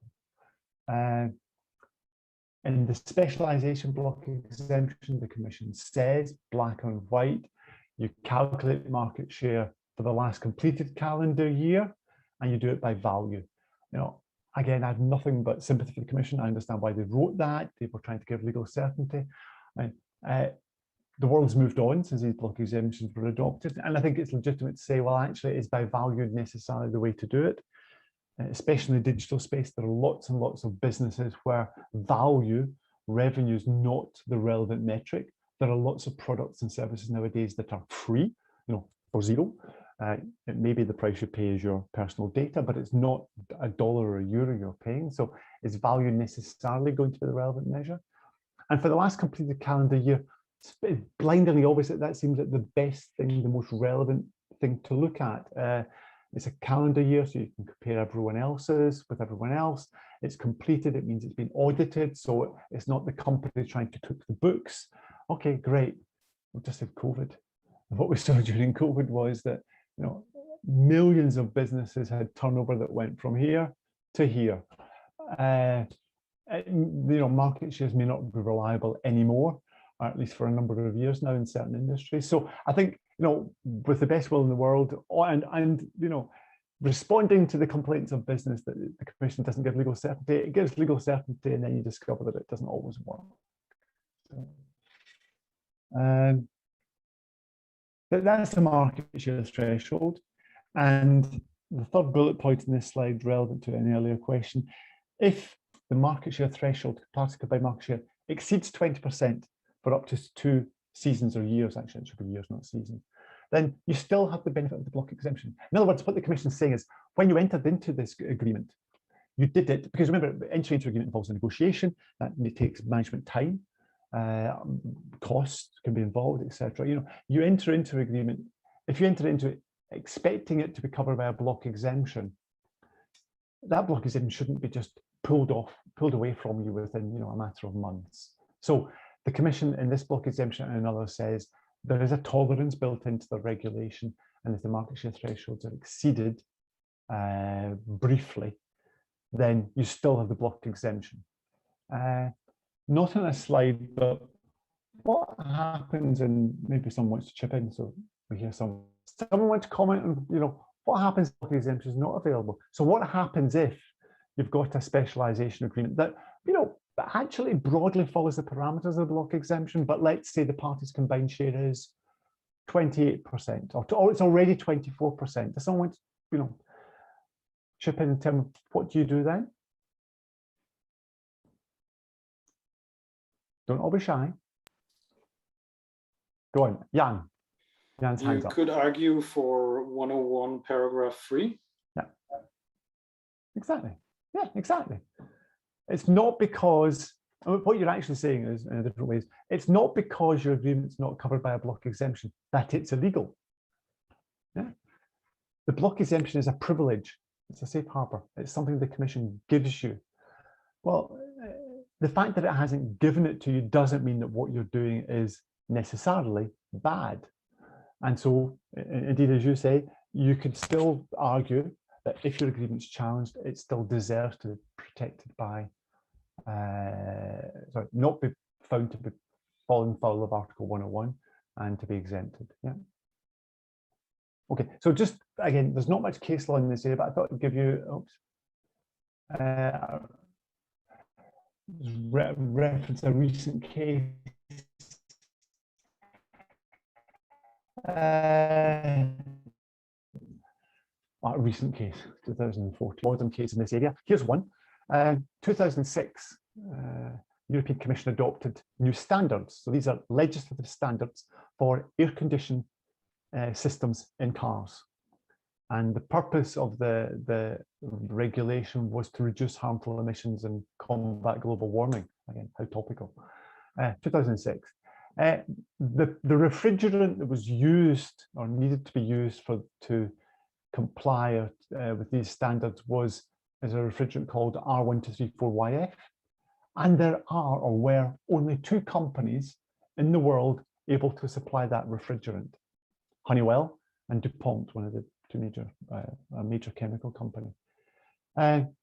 Those companies entered into an agreement, and they entered into an agreement that had an impact upon the European market. They agreed they would jointly produce this refrigerant, this highly valuable, necessary to comply with regulations refrigerant, and they also agreed that they would seek to develop new processes for this new refrigerator. The Commission learned about this and it conducted an investigation. Now, there is no public record of the outcome other than the Commission adopted a statement of objections, and that's what happened in 2014, and the Commission later closed its file. We don't know what happened, but I think you could be pretty sure that if the only 2 parties, at least at that time, with the ability to produce this product, got together and agreed to produce it jointly, the Commission would have had concerns. I don't know anything about it, I have no inside knowledge of the case, but I think it wouldn't be unreasonable to assume that what the Commission said to the parties were, there may be some efficiencies flowing from your agreement, but the 4th part of Article 103, there is an elimination of competition here that we can't support, and you need to unwind or undo at least parts, if not all, of your agreement. Okay, so the only public record we have of this is the Commission saying that it closed its file after a careful assessment of the evidence and the response of defendants and third parties. I presume the parties gave ground. I presume that some third parties were involved in the process, gave the Commission some pointers as to things that Honeywell and DuPont should or shouldn't do. I don't think we should assume that everything that they were doing together was unwound. When third parties say that there were some good things coming out of the cooperation, the Commission won't necessarily force the parties to abandon those things. But there is still a concern that when you have 2 big players getting together, you may tell them you can only do that together. There's always the concern of spillover, that once you're in a room, you'll do what Adam Smith said on slide, whatever it was, 3 at the very beginning, and that eventually your mind will turn to the black arcs and you'll start to enter into arrangements that are harmful ultimately to consumers. But they are very unusual to see cases in this area, but there's a recent case. I said earlier that the Commission's currently conducting its review of the block exemption regulations and the guidelines. Just 2 quick slides on what's being raised in the review so far. A number of parties have raised definitional issues. What's reciprocal specialization? What's distribution? What's joint pricing?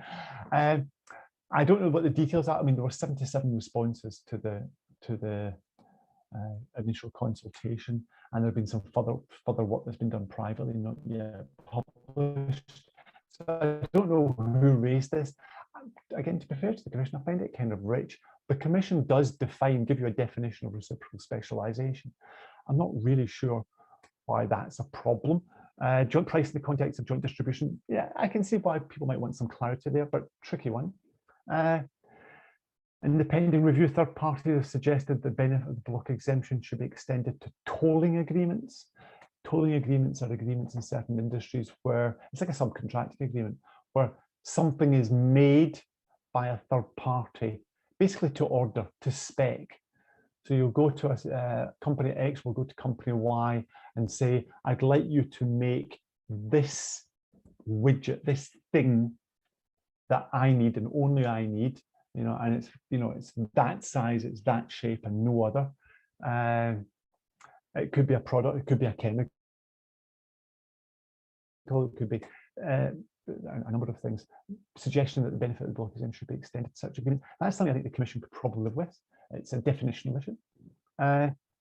Question whether, I mentioned earlier that in reciprocal arrangements, you have this obligation to, when you specialise, you commit to supplying the party that's effectively withdrawn from the market. If there's reciprocal specialisation, there's some questions being asked whether it's one thing to say you will provide, but should there be exclusive purchaser or supply obligations built into the agreement before the block exemption is available or not?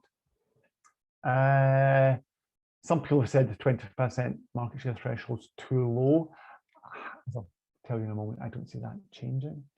And an interesting one, a general comment that, when identifying or considering the effects of non-compete clauses, there should be more consistent treatment of non-compete clauses in the block exemption, the horizontal guidelines, the vertical regulations, the vertical guidelines, the technology transfer block exemption, the technology transfer guidelines.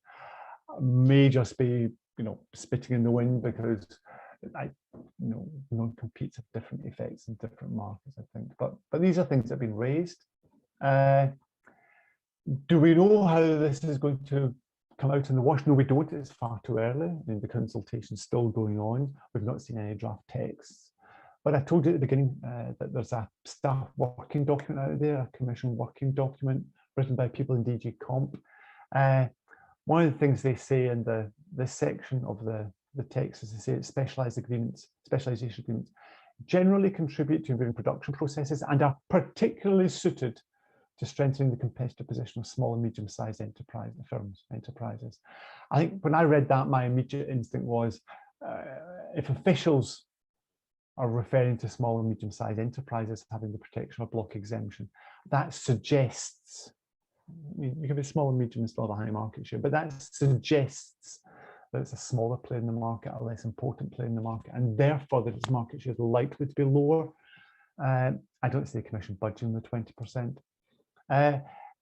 To the point, you could be a small and medium-sized enterprise and still have a very high market share. I get it. I think in those circumstances, the small and medium-sized enterprise will be arguing vigorously that it's small, it's got a high market share, but it's only one cog in the chain, and that there are lots of other good things, efficient things about its production that mean that it merits still to have the protection of the block exemption. So I don't think the 20% will budge personally. If you read the working document for what it's worth, one of the other things it says on the efficiency side is it says that favourable economic effects of specialisation rely in achievement of economies of scale or rationalisation measures which enable firms to cut their costs by concentrating operations. If that's roll forward, or if I have a specialisation agreement on my desk this afternoon when we finish, I'll be looking to see if I can find those efficiencies in that arrangement, because I think that's a signpost from the Commission itself, the people who work in DG Comp day in, day out, so not the politicians, which efficiencies they're more likely to give most weight to if they're asked to examine a specialisation agreement. Okay, right. I've spoken a lot, more than around 3/4. You all deserve a break from my Scottish accent. So unless someone's got a specific, 1 second, no, there's a chat item, sorry. A question from Christian about the differences between non-compete clauses. Okay, tell you what, I'll have a think about that while we're having a break. Can I suggest we, what, 10-minute break, 50, 10, 15 minutes? Start it, yeah, it's just after 1:15. Should we start at 25 past again? 9 minutes, is that okay? Okay, right, I'll go on mute for 9 minutes and we'll go back and then we'll come back then. Thanks. Thank you. Valerie? I think what I'll try and do is I'll try and during this break, I'll take a toilet break, but I'll also log off and try and get back on with my Wi-Fi. Yes, of course, no. That's why I cut my camera off so that the connection gets better. I think it's even better, but we can try and I'm staying here. Okay, right. So don't be surprised if I disappear. I'll come back either on my phone or on my Wi-Fi. Thanks. Okay. Okay. Sorry again for the quality of the line at my end. There seem to have problems, and I see some other people with problems as well. Sonia, sorry about that. Right, to Christian's question, Christian, I'm going to have to chicken out because I think I'm going to have to answer your question about the different treatment of non-competes and different block exemptions. I'd have to go read them all together. I know because I annotated the staff working paper that there are passages on this. I've got it highlighted, but I didn't have time there to look at it. So, Christian, once this is over, or to the group, I'll try and come back with an answer to that question. Okay. Thank you. Okay.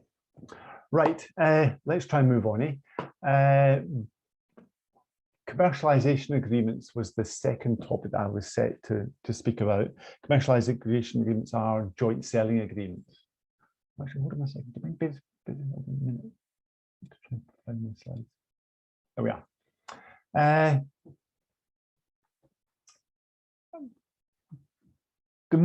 The easiest, most visible example of a commercialization agreement would be a joint sales agency or a joint advertising agency. Companies that get together to sell different products that they make, but to do so together. Again, you may find it weird, but there was a time back in as late as 1997, I worked on a case in the pharmaceutical industry, so 20 odd years ago, where one of the major pharmaceutical companies was going out and selling its pharmaceutical products and selling the products of its competitors as well. So you know, imagine the pharma rep with his briefcase, and he opened up his briefcase, and here were the range of drugs he or she was about to sell, and they were carrying someone else's products. Again, unimaginable today, but that was something that was happening only 20 odd years ago, and these were big, well-known companies that everyone in this call would recognize if they saw their names. So, you know, that's a form of joint selling, and that's a form of cooperation which can be problematic and often is problematic, and that's why the safe harbor threshold is so low. Examples. So again, with no block exemption, we just have the Commission's guidelines, and the Commission's guidelines say that what's wrong with commercialization agreements? Well, first, they can lead to price fixing. If I'm selling the product I made and you're selling the product you made, we're selling them together, then actually, because we're in the same room, we might decide that actually the gap of €5 between our prices is too much, and I can raise my price to be closer to yours. That's harmful to consumers. Commercialization agreements can also facilitate the limitation of output, so the amount of product that's made, because together we can decide to cap the volume that we put onto the market. And when you restrict out, stop making products, then the ones that are in the market sell at a price. It's a way can be a way to customers. An example of that given by the Commission itself is, you know, when two companies have products in different geographies, the agreement may allow them to carve up markets, allocate markets between them. And in this list of examples, it can lead to the exchange of strategic sense information between those companies. A big concern the Commission had for the last 10, 12 years. It's why there's a information agreements in the guidelines, standard information exchange agreements. They're concerned that when businesses share with each other granular, detailed, recent or live data, they're enabling parties to collude and to distort markets. So genuine anti-competitive concern about sales. The Commission has teched and also says that because it does this, it says here are the anti-competitive concerns and how they manifest themselves, and here are the efficiencies. On joint selling, the pass on efficiency, it's short. It's not particularly. The Commission says that give rise to significant efficiency gains, but the first thing it then says is, but not if you price fix. Absolutely necessary for the integration of other funds, and that integration will generate efficiency. So, price fixing is bad. The Commission also expresses concerns about any efficiency gains that you may prepare as a business that reflect the elimination of part of competition. So what I'm trying to say there is two companies making their own products and sell them together through a joint sales agency. If one of the savings you claim is that, because we're putting them all in the same lorry, or heavy goods, or reducing our transport costs, that doesn't count. I mean, it doesn't count because the transportation costs are part of the business, and just, well, because we're now using the same water, we're reducing costs, and of course that's a good thing. The Commission does say, however, that the duplication of resources and facilities can possible recognise efficiency gains. So, not a lot of guidelines, and what is that might be helpful to businesses is very limited. And the decisional practice of again is relatively limited. Quickly mention an old case about compound fertilizers. This is called FLO. 3 large French producers of compound fertilizers set up a JV, and the idea was that they'd all produce their fertilizers and they would export them to Germany. And they did this through a joint sale, a joint venture. They weren't required to sell them through this vehicle, but they chose. There was no binding obligation, contractual obligation on them to do so. They argued that the effect of this is to increase. We're putting our fertilizers on the same truck, and that truck is making the trip to Germany and going through 4 or 5 dropping off points. We're actually improving trade, no restriction of trade between member states. Indeed, trade is going up. The Commission didn't agree. The Commission said, no, hold on. These 3 large producers of compound fertilizers are big enough to have your own distribution channels, whether in-house or through third parties. You don't need a joint sales organization, and the fact that you are selling your products, through the same transporter with basically the same terms and conditions meant that you're depriving consumers of choice. And so they refused an exemption, which was possible in those days, and they actually levied a fine on the parties. I mentioned football earlier, and I can probably come up with football again. Right, sorry, I'm seeing 2 messages saying there's a problem. 1 second. So let me just check the quality of my connection.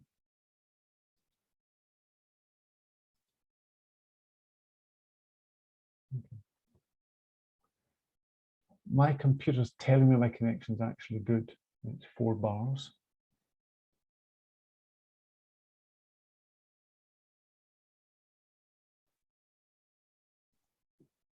I'll just wait for the chat. I see a message from. Yes, now it seems better, Paul. It's better. Okay. Yes, right. it's a bit better. So. Sorry again. Okay. Well, this, if there's any break, just please let me know. I'll keep an eye on the chat. Joint selling, I told you there's some football cases, I'll mention them quickly then. Champions League, so this is 2021, and if you watch soccer on television, you probably now have to, if you want to watch Champions League football, you probably have to buy about 2 or 3 bouquets of services, whether it's, you know, 2 or 3 local providers or Amazon to get all games, if that's what you really want to watch. But there was a time when the Commission intervened against UEFA and the way it was selling on behalf of football clubs the rights to Champions League games. The Commission's investigation found that the central selling scheme, the scheme whereby UEFA sold the rights in each member state to show UEFA matches or a selection of UEFA matches live, curbed competition between the clubs, because in those days, not all games were shown live. And it also meant that alternative broadcasters, because they were sold as one bundle to one supplier per country as a general rule, pardon me, it meant there was no competition between the broadcasters to get those rights and to put the high value television games on television. There was a complaint that some of the rights were being unused and that clubs had no right, and that it was unfortunate the clubs themselves couldn't exploit those unused rights themselves. Rights remaining unused, it's a kind of a call out to Article 102. One of the underlying, a sort of suggest, under the surface concern about Article 102 at the moment is that when you've got some valuable rights, they should be exploited and used, and if they're not being used, if they're being wasted, then that's an abuse. And that you can see in this case, you know, rights weren't being used, and that's a waste. Let someone use them. And what the Commission required in that case was UEFA to allow individual clubs to market internet and mobile rights themselves. So the game was live on Canal Plus exclusively in France, but on your mobile telephone or on the internet, your club, if you're a supporter, could let you see highlights or maybe even, you know, chunks of the game or games that weren't being shown on Canal Plus live that night. So that was the Commission trying to make sure these valuable rights were exploited and not only sold by the Joint Sales Organisation, UEFA. Okay. One other thing UEFA did was to reduce the length of the contracts for from, I think it was from 4 to 3 years. And that was to give broadcasters the right to compete for the rights more often, more frequently. Pardon me. A couple of years later, there was a Bundesliga case as well, and there's an FA Premier League case in the UK, conducted by the Commission. There, the statement of objections by the Commission acknowledged that there were efficiencies in football rights being sold collectively. So joint selling is not always a bad thing, the proof. It was good for fans and it was good for those who won the rights, but it did have the effect of foreclosing other broadcasters and had it said the Commission a negative effect upon innovation. Today we're used to watching clips on, you know, short clips on YouTube, on TikTok, on, you know, there are ways we consume media today that weren't around in 2006. And one of the Commission's concerns back then was that those possible ways of exploiting media in chunks, bite size, was being deprived, or innovation was being slowed down because these rights weren't being used. So in that case, there's a settlement. The FA, the English Premier League, agreed that it would put out more bundles of rights, that it wouldn't sell them only to Sky as the incumbent at the time, and it also freed up mobile rights so that supporters of football clubs, you know, members of clubs who had a subscription could watch games on their mobile, or bits of games on their mobile phones as supporters. Okay,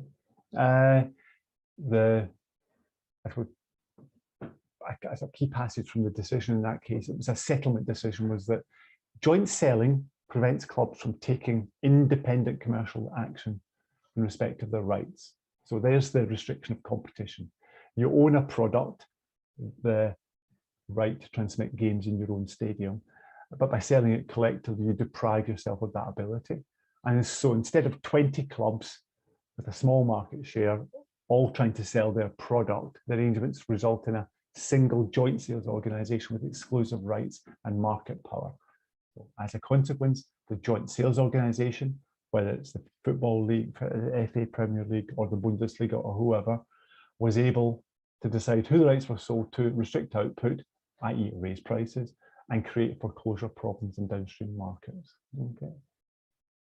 One last case, because there aren't many here, and this is a little bit, I'm stretching a little bit here, but this is a case involving collecting societies. So this is in the music industry, where the authors of the music, the composers of the music and the authors of the lyrics are paid for the use of their music or lyrics in songs, principally. You pay a fee to a collecting society, an organization normally one by country, which collects the rights on behalf of all of its members. And what happened in this case was 13 collecting societies in Europe had pulled their repertoire of music and were making it available, selling it under a license, what's called a central licensing agreement, and CLA. A record company would come along, it would pay the royalties to one collecting society, and then it would then take the pot of gold and redistribute it among the 13.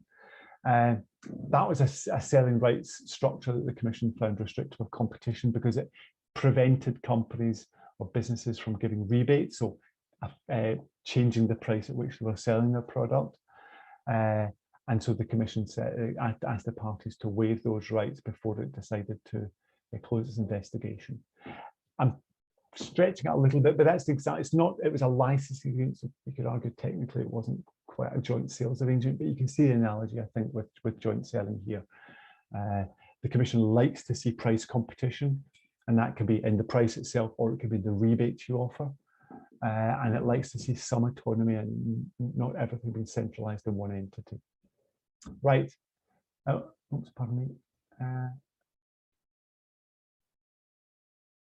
Yeah, and then our last slide on this, and then we'll move on to self-assessment, was the pending review of the operation of the block exemption regulations and the horizontal guidelines.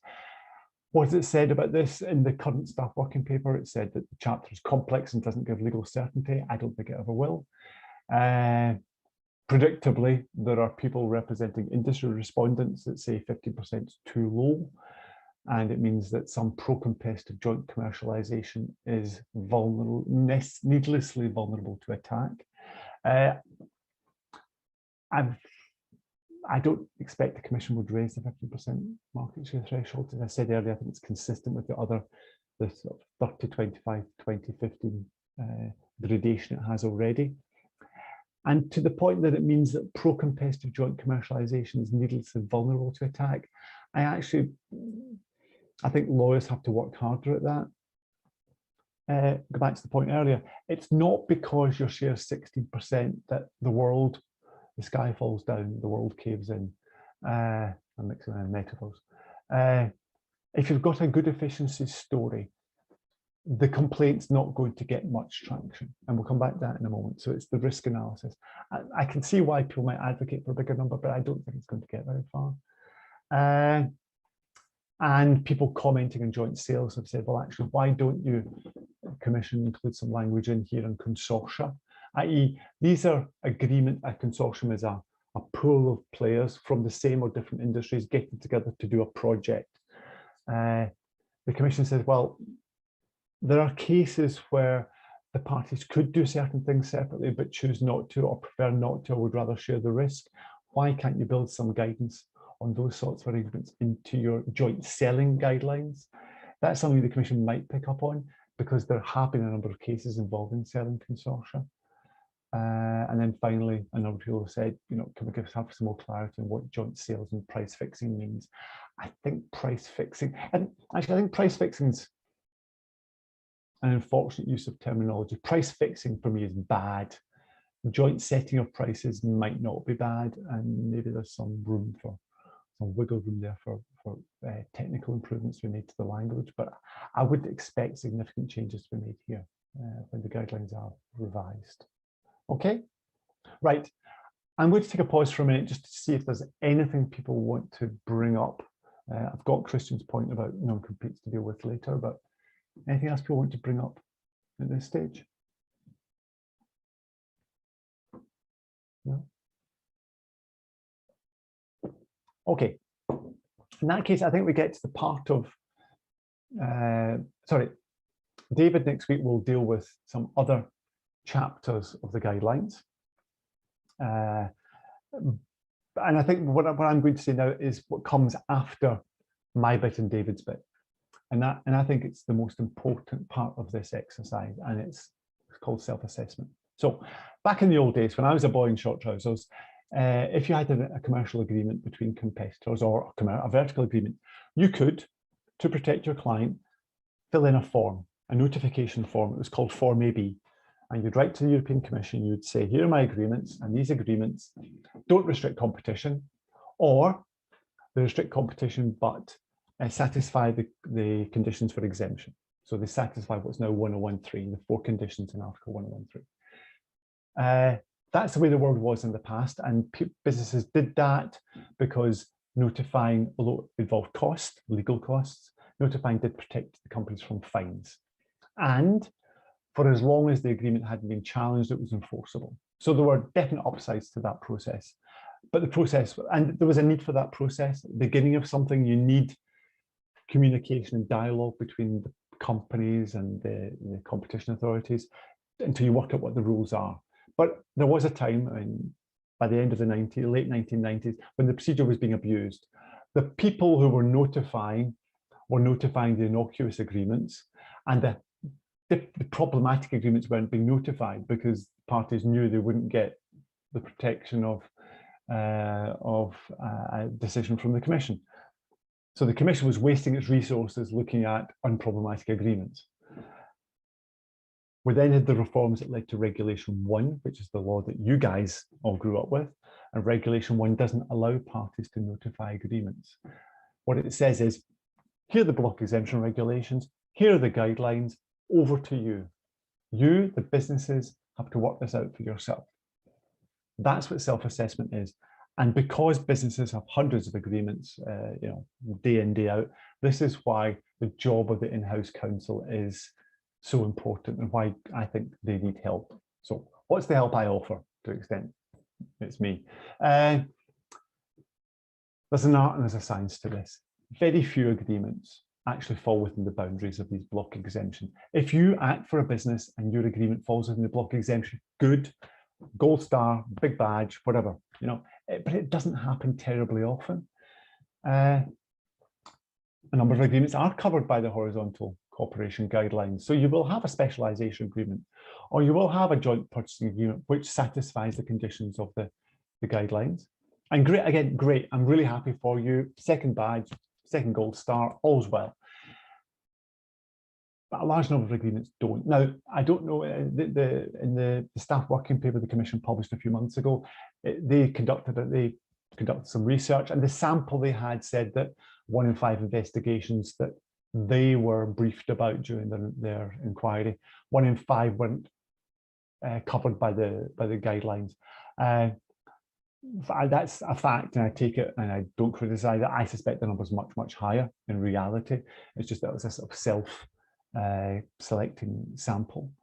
But I really believe that the real art here is that by dint of their complexity, most cooperation agreements between competitors, most joint ventures defy classification, don't fit into these neat boxes. And even if they seem to fit into one box, have so many bells and whistles attached to them that that you can't rely upon the guidelines to give you legal certainty, which is my point a few minutes ago. If you've got one, great, but don't con yourself as in-house counsel. You're going to see very few that fall within the parameters of the block exemptions. And then there have been very, very few cases. So since Regulation 1 was adopted and the merger regulation was revised, the Commission's devoted its resources to cartels, detecting, prosecuting cartels. A lot of its people have been doing that. And actually, for a significant proportion of the time since then, to great success. Lesser now, but great success then. They're doing mergers, mandatory notifications, labour intensive for the Commission as well. they'll be pursuing 102 cases. So if you go back to the, antitrust can either be trendy, sexy, analytical, or get you agitated. Well, this, the trendy could be the 102, the abuse cases, the cases against Googles and the Amazons and the Facebooks of this world. That's sexy. That's, that's interesting. You can be angry and agitated for customers who suffer from cartels.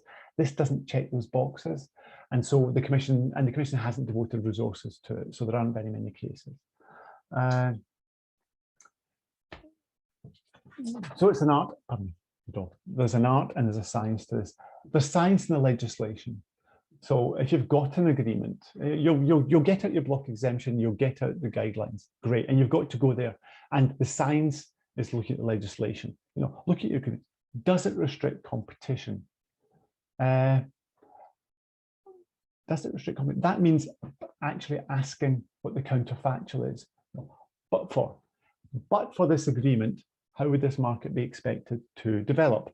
With this agreement, how is it developing? The difference between those two things is probably the restriction in competition. You want to have a sense of what that is, how big it is, which is the second point. Is that restriction? Is the restriction appreciable? Now, it could be the restriction that's appreciable, and you can do that by proxy, by reference to the party's market share and saying, well, what they're doing is unlikely to have significant effects upon the market because they're bit players in this market. They're small fry. So, there's a substantive analysis and there's a size of parties analysis and there's a size of agreement analysis you want to conduct. Very important if you're in-house counsel, very important if you're external counsel, is identify whether the agreement contains restrictions by object or hardcore restrictions. This is really important. First, you've got to take the definitions of the Commission and the court at this stage, not your own definition of what's by object or hardcore. Block exemption regulations specify what hardcore restrictions are, and hardcore restrictions disapply the automatic benefit of the block exemption. That's straightforward. By object restrictions are different. Those are restrictions which, by their very nature, according to the court, are likely to have anti-competitive effects. They're kind of so obviously restrictive that the Commission doesn't have to decide or measure what the effects are. It just has to say that's restricted by object. Now, this is a really important area because, and it was a slide I skipped early on, the slide was in the wrong place. Very early on, I had a slide which pointed out that one of the objectives of the reform in 2003, if you want to call it that, was that what the Commission said at that time was, we're going to identify restrictions in a more limited way. So fewer agreements are going to be found to be restrictive. But if your agreement's restrictive, we're going to apply the 4 conditions of Article 1013 strictly. So fewer agreements will be found to be restrictive of competition because we recognize that lots of agreements are neutral or pro-competitive. But if you're caught, the onus is on you to prove that all 4 conditions are met. That's what we set off in 2003.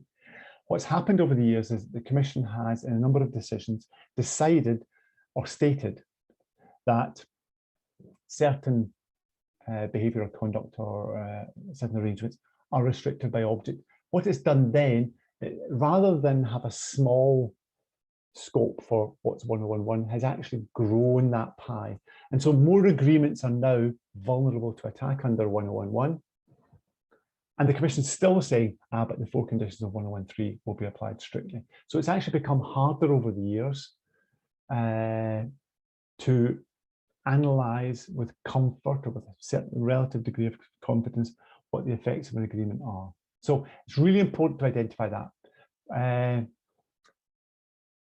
The technical reason why restrictions by object are critical to identify is that if you have an agreement that contains restrictions by object, then if you're the parties, then it's your responsibility thereafter to demonstrate that the 1013 conditions are met. It always was, but if the Commission doesn't have to quantify the harm, because it's by object, doesn't have to quantify the harm, then you as the parties, you've effectively got to tell the Commission what the restriction of competition is and how big it is, and then persuade the Commission that the efficiencies are bigger than that harm to competition.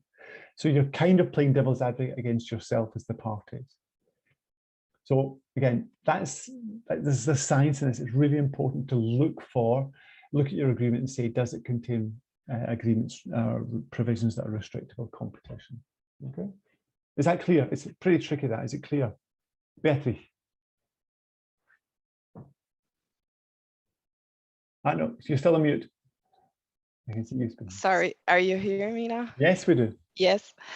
So I was just thinking, comparing to my jurisdiction, that is Brazil, because there, when you have any type of agreement that you see that is like this border or this gray zone, you can submit a consult before the competition authority. Yes. And then you rely on their opinion. So if they say to you that this is an anti-competitive practice, they can open a formal procedure, for instance, or if it is a transaction that must be notified, they will make you notify, or you are even subject to a gun jumping fine if you already did the transaction. Or so I just was wondering if here, before the European Commission, is there any mechanism that is similar to this? Okay, so it's a very good question, and it's more topical than you imagine. It used to be that you could notify. And that's what I said, until as a matter of law until 2003, but as a matter of practice, it was finished by the mid-1990s. You could notify your agreement and get those sorts of guidance. Yes, but you can't anymore, right? If your agreement's a merger, a concentration, you reference to gun jumping, then you're in real trouble. And that's also why I said an hour ago, whenever anything comes across your desk, the first thing you ask is, could it be a concentration? Because that's when you fall into the gun, you expose yourself to gun jumping risks. Why is your question topical? The Commission hasn't, since Regulation 1 came into force, hasn't allowed for notifications. There is, however, a text, there's an article, I think it's Article 10, I'd have to, yeah, well, let's take it, we'll work on that basis, which says when novel questions come up, the parties can go to the Commission and seek guidance. Now, that provision really hasn't been used since 2003. I worked on a case in the electricity sector in 2006-07. We went to the Commission and said, hey, there's this new thing happening in the energy markets because the European electricity markets were being deregulated. There are these novel agreements being entered into by electricity companies in different countries and sometimes within the same country. This is novel, can you look at it for us? The Commission said, we're not doing it, go and self-assess. So the Commission refused. Don't hold any grudges, long time ago. COVID has had an impact. And I think it's probably one of the last 2 or 3 slides of this presentation. I think I point out that one of the things that's happening now is, the Commission is saying now that, yes, the Commission gave a couple of comfort letters during COVID to businesses to give them protection. And in the footnotes, you will see that the Commission refers to its web page on COVID and says black and white, when novel questions come up, we're here. So actually, I think this is, there's a provision for novel questions of law that's not been used as far as I can tell, it's not been used at all for the last 17 years, but might now be applied. And I think that could be very helpful in some areas. Now, I don't think the Commission will want to apply it until it's adopted new guidelines, but, so that's probably 18 months away or a year or so away, but I think the Commission has recognised that more guidance could have been given in the past and that maybe it should do so. Okay, right, so a bit of a good question, because again, it's really topical. There's this, legislation, there's this clause there, an article there that's been dead letter, that's not been used and might, because of COVID, now be triggered. Okay. Right, we'll go back to the slides. So science of legislation, you look for the but for, you look for the restriction of competition, is it appreciable, and you try to identify restrictions by object because they move the button, they shift the burden of proof. Okay.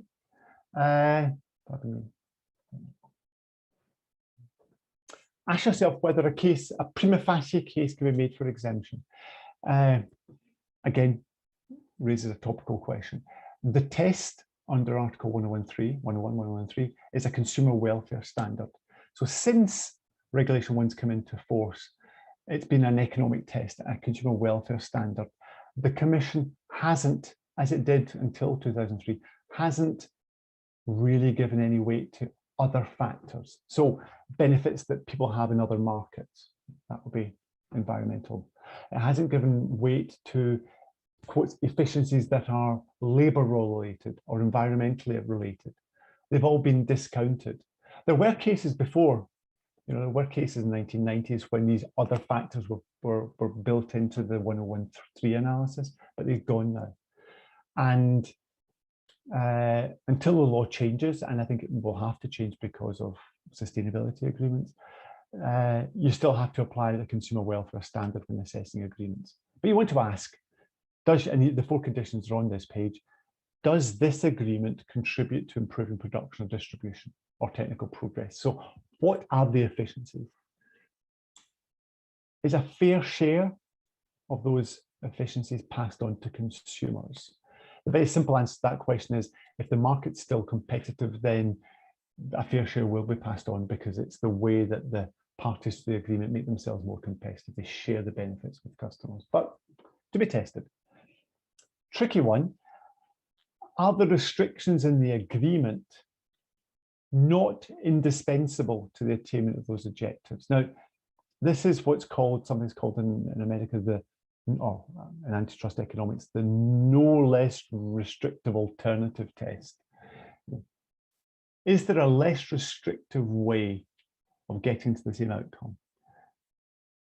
And then the 4th question, the 4th limb of the test is there an elimination of competition with respect to a substantial part of the market?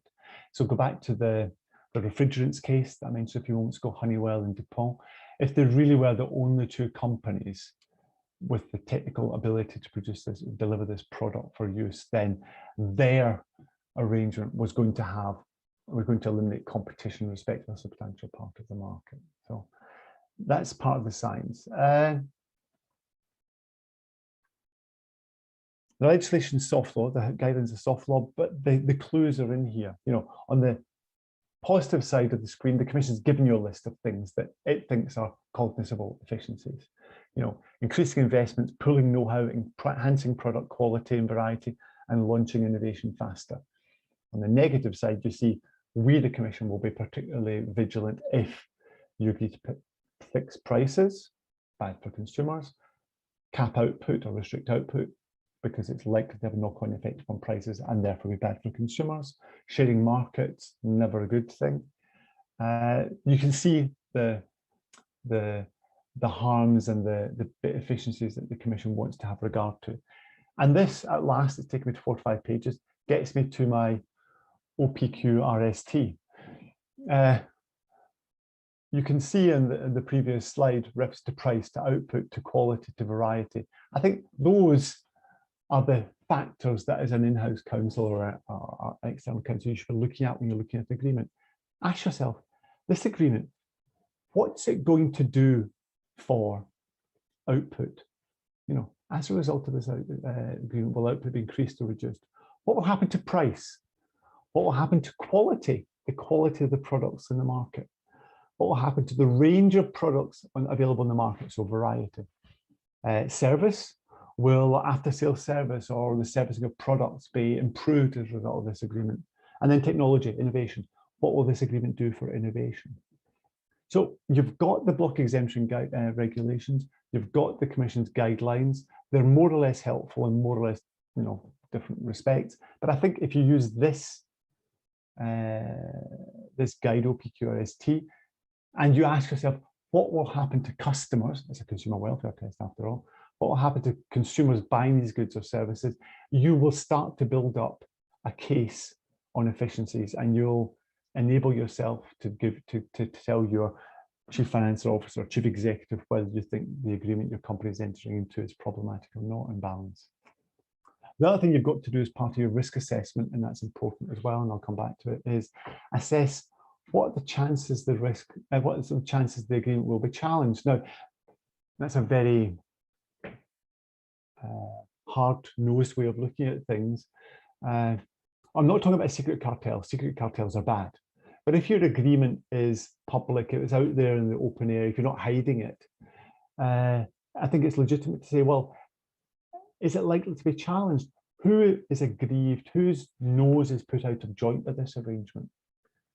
Because if if customers and competitors are not harmed by it, if your suppliers are not harmed by it, yes, a competition authority can challenge it, but it strikes me as being less likely. Okay.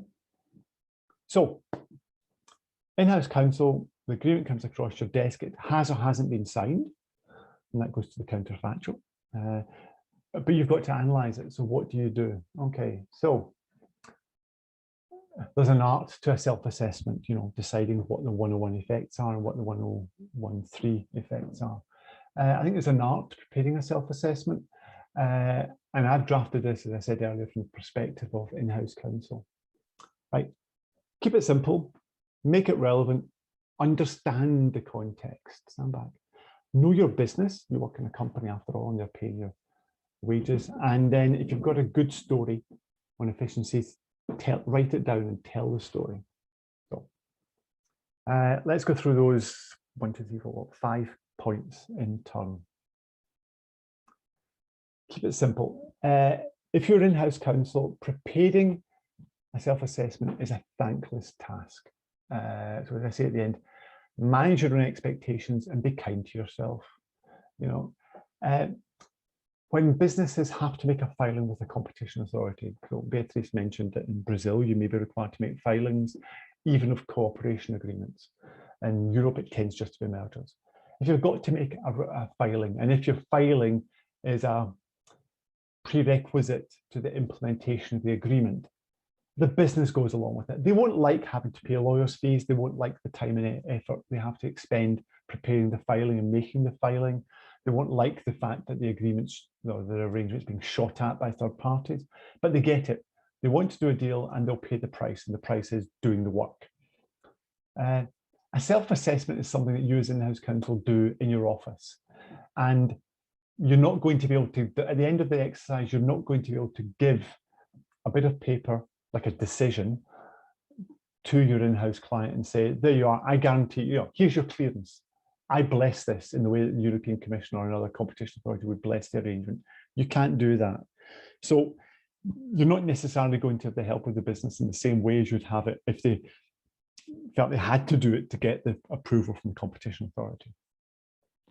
People in the business just simply might not see the benefit of answering your questions or giving you the data you need, because you can't give them legal certainty in the way that a competition authority can. So, you know, be kind to yourself. Don't have sleepless nights over this. There are things you cannot do. Second, recognize that if your agreement is challenged at some later stage, then the self-assessment you wrote is going to be attacked by the competition authority, whether it's the Commission or the National Competition Authority. Why? Well, you've written a self-assessment that probably on balance says this is on balance okay, or here are the risks. Well, if you say here are the risks and it's attacked later, that's fine. If you say on balance, this should be okay, and a competition authority comes to you, it's because someone's complained to them. And if someone's complained, the Commission's bound to find fault with your analysis. So again, don't expect miracles of yourself. There's only so much you can do. Doesn't mean don't take your job seriously, but don't over expect. Oops, hold on. One sec. So I've just spotted a question from Daniel. Okay, so just quickly, because Daniel asked the question, said if you can't prove that you pass on, you pass the criteria of 101(3), can the Commission investigate you for committing an anti-competitive? Okay, so Daniel's question is, if you don't satisfy the 4 conditions of 103, can the Commission investigate? Yes, because if you don't satisfy the 4 conditions of 101(3 and your agreement was restricted for competition, then you fall foul of 101, and the consequences are on 101(2. The consequences are that your agreement is unenforceable. It's illegal and unenforceable. If it's illegal, well, someone can challenge it, right? If it's unenforceable, it means that and even as between the parties, you can't be sure that if you continue to give effect to that agreement, that all of the clauses will be complied with and you can enforce your rights. So if you have a damages clause or whatever in your agreement, you may not be able to enforce it. If you have exclusivity, you may not be able to enforce it. There are consequences. So you've got to satisfy the 4 conditions or you're bearing the risk. And I will, Daniel, come back to the risk a little bit later on. That's kind of in the Know Your Company. This whole bit, self-assessment, about assessing risk. So I say keep it simple, don't expect too much of yourself. You can make it very complicated. A self-assessment that is a long, complicated document is probably not going to be much help to the business unless you put an executive summary in the front, because no one's going to read it. It's going to be really complicated. If it's really complicated, then that suggests there are lots of complicated things to look at. Actually, why don't you just start with some simple questions? Use your experience, your flair, your scent, and say, right, okay, look at this. Ask some simple questions of your business colleagues. You know, are prices going to go up? Yes or no? I mean, tell me, right? Are you going to be able to restrict output? You know, are you going to be able to cut output by 20% to put prices up? Just ask. Will the R&D project we started to bring a new product or a new variety of products come back? Will we shelve it to make some savings that we'll put in our pocket so we'll get more money for next year or money to distribute to our shareholders this year? You can ask some simple questions and your smell should tell you, your sense of smell should tell you whether it smells bad or not, whether the thing you're doing are bad for consumers. I think that's where you start. You don't have to write a treatise initially. Give yourself a sense of, does this sound as if it should or will be problematic? Make your self-assessment relevant. Ask yourself who you're writing for. You know, it's really important. The reader of the document is critical. Remember your audience. So if you're preparing a self-assessment, who are you preparing it for? Is it going to management of a business unit? Is it going to the chief executive? Is this a big thing that's going to go to the board? Whatever size your company is. If it's complicated, do you want to sort of write your document as a lawyer? And we all take pride in our work, but put an executive summary in the front with the 5 key bullet points for management. Think about that. Think about how you're going to present it. Think about who's going to read it, who's going to receive it. Remember, in Europe, as a general rule, in-house counsel's work product is not privileged. So what you write can be called for by the European Commission, can be seized by the European Commission during a raid, and the same goes for member states. So, you know, what you write down could be looked at later. Just as an aside, even privileged self-assessments have, from time to time, been requested by the European Commission. They've said to the parties, I know you've done a self-assessment. I know it's privileged because you get your external lawyers to do it, but can I see it? So just something to know. Yeah, so decide who's going to read it, what it's going to say, how detailed it's going to be. Sometimes you'll want it to be short and sharp, main points only. Sometimes, actually, the self-assessment you write will have educational value. It will be designed not only to solve the problem in hand or the agreement and analyze the agreement in hand, but also to teach people in the business what is or isn't high risk or low risk. So think about that when you're drafting the document. Sometimes, actually, I see self-assessment. There are 2 self-assessments. So the big one and then there's the shorter one that's designed for a particular audience. Really important, be honest, be consistent. Don't just tell management the good story and hide the bad. First, you're not doing them any favors. You're not helping them take good decisions. You're probably not being a very good lawyer. But secondly, if the document is disclosed to an agency at some stage, they'll see through it. I mean, these are seasoned competition lawyers, whether they've worked in private practice, the industry, or the commission or agencies. They know what they're looking for, and you can't just try and pull the wool over their eyes. As I say in the last bullet point here, you know, the commission has heard so many times, oh, this industry is unique, this industry is special. They don't believe it because they know it's not true.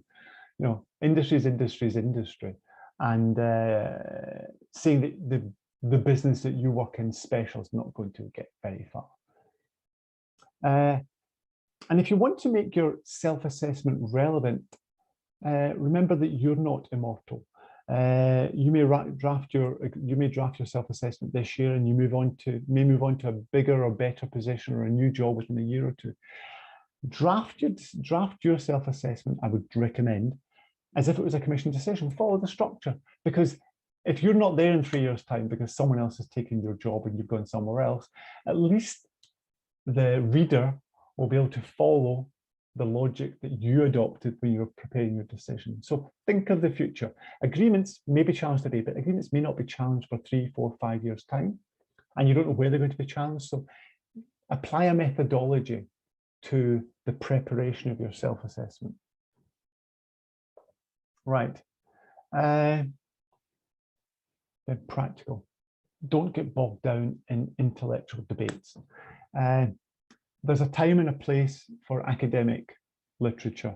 There are some great papers you can read on SSRN on some of the topics we're talking about today and over the next few weeks, or on this course generally. There's some great academic stuff out there. But if you're doing a self-assessment, you're at the pointy end of competition law. You're in the weeds, you're in the real world, bricks and mortar or software or whatever.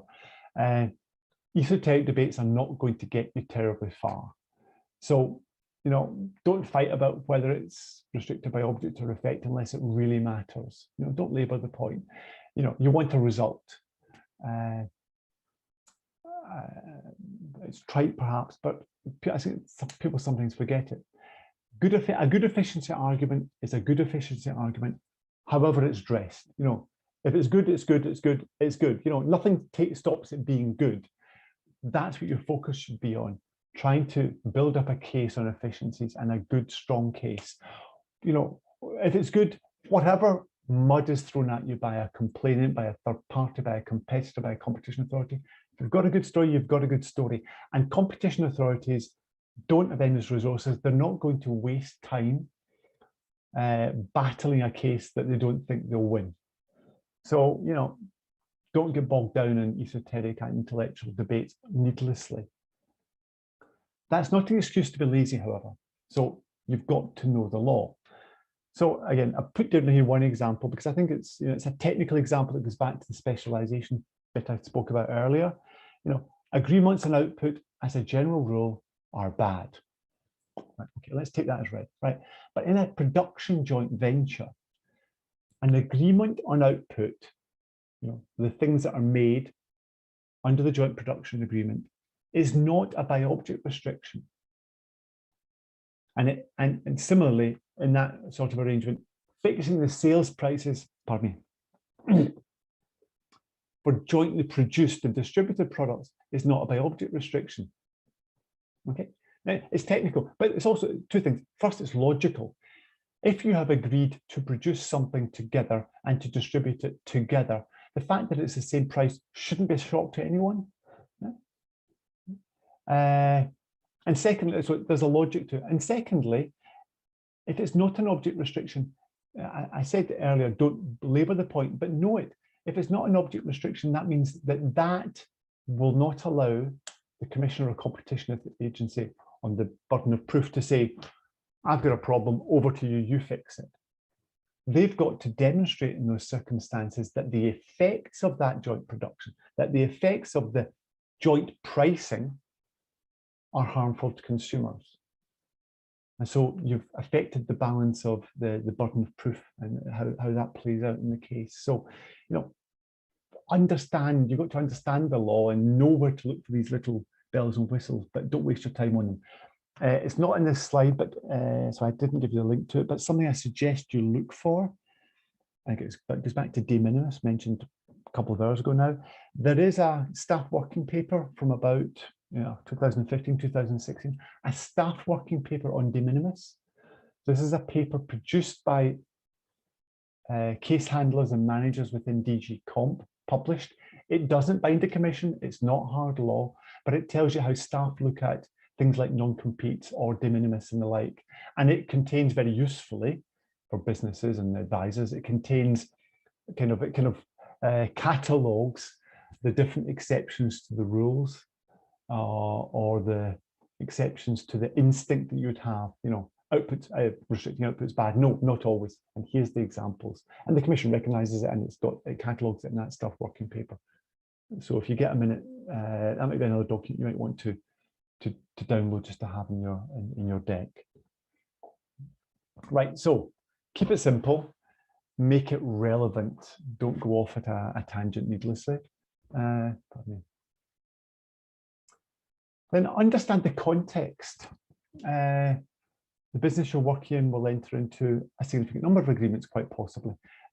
Some of them matter, some of them don't. If some of them are struck down, so if the agreement you're reviewing and analysing is struck down, does it matter? What are the real life consequences? Is this the sort of agreement that's likely to be attacked? Or does the agreement actually raise some bigger policy or political question? Does it hit a raw nerve? That should be part of your self-assessment too. It's not a unidimensional legal analysis you're conducting. So a bit more detail. How important is this contract to you, the business you're advising? What's the impact on this business of the agreement existing, the upside, and being struck down, the downside if it's attacked? You've looked at your agreement, you're conducting your self-assessment. Actually, is this so bad that it's the kind of thing you could be fined for? That's important. That should be part of the context. That should inform the language you use, the adjectives you use to describe the risk, the adverbs you use. Those words in the analysis should be coloured by the fines risk.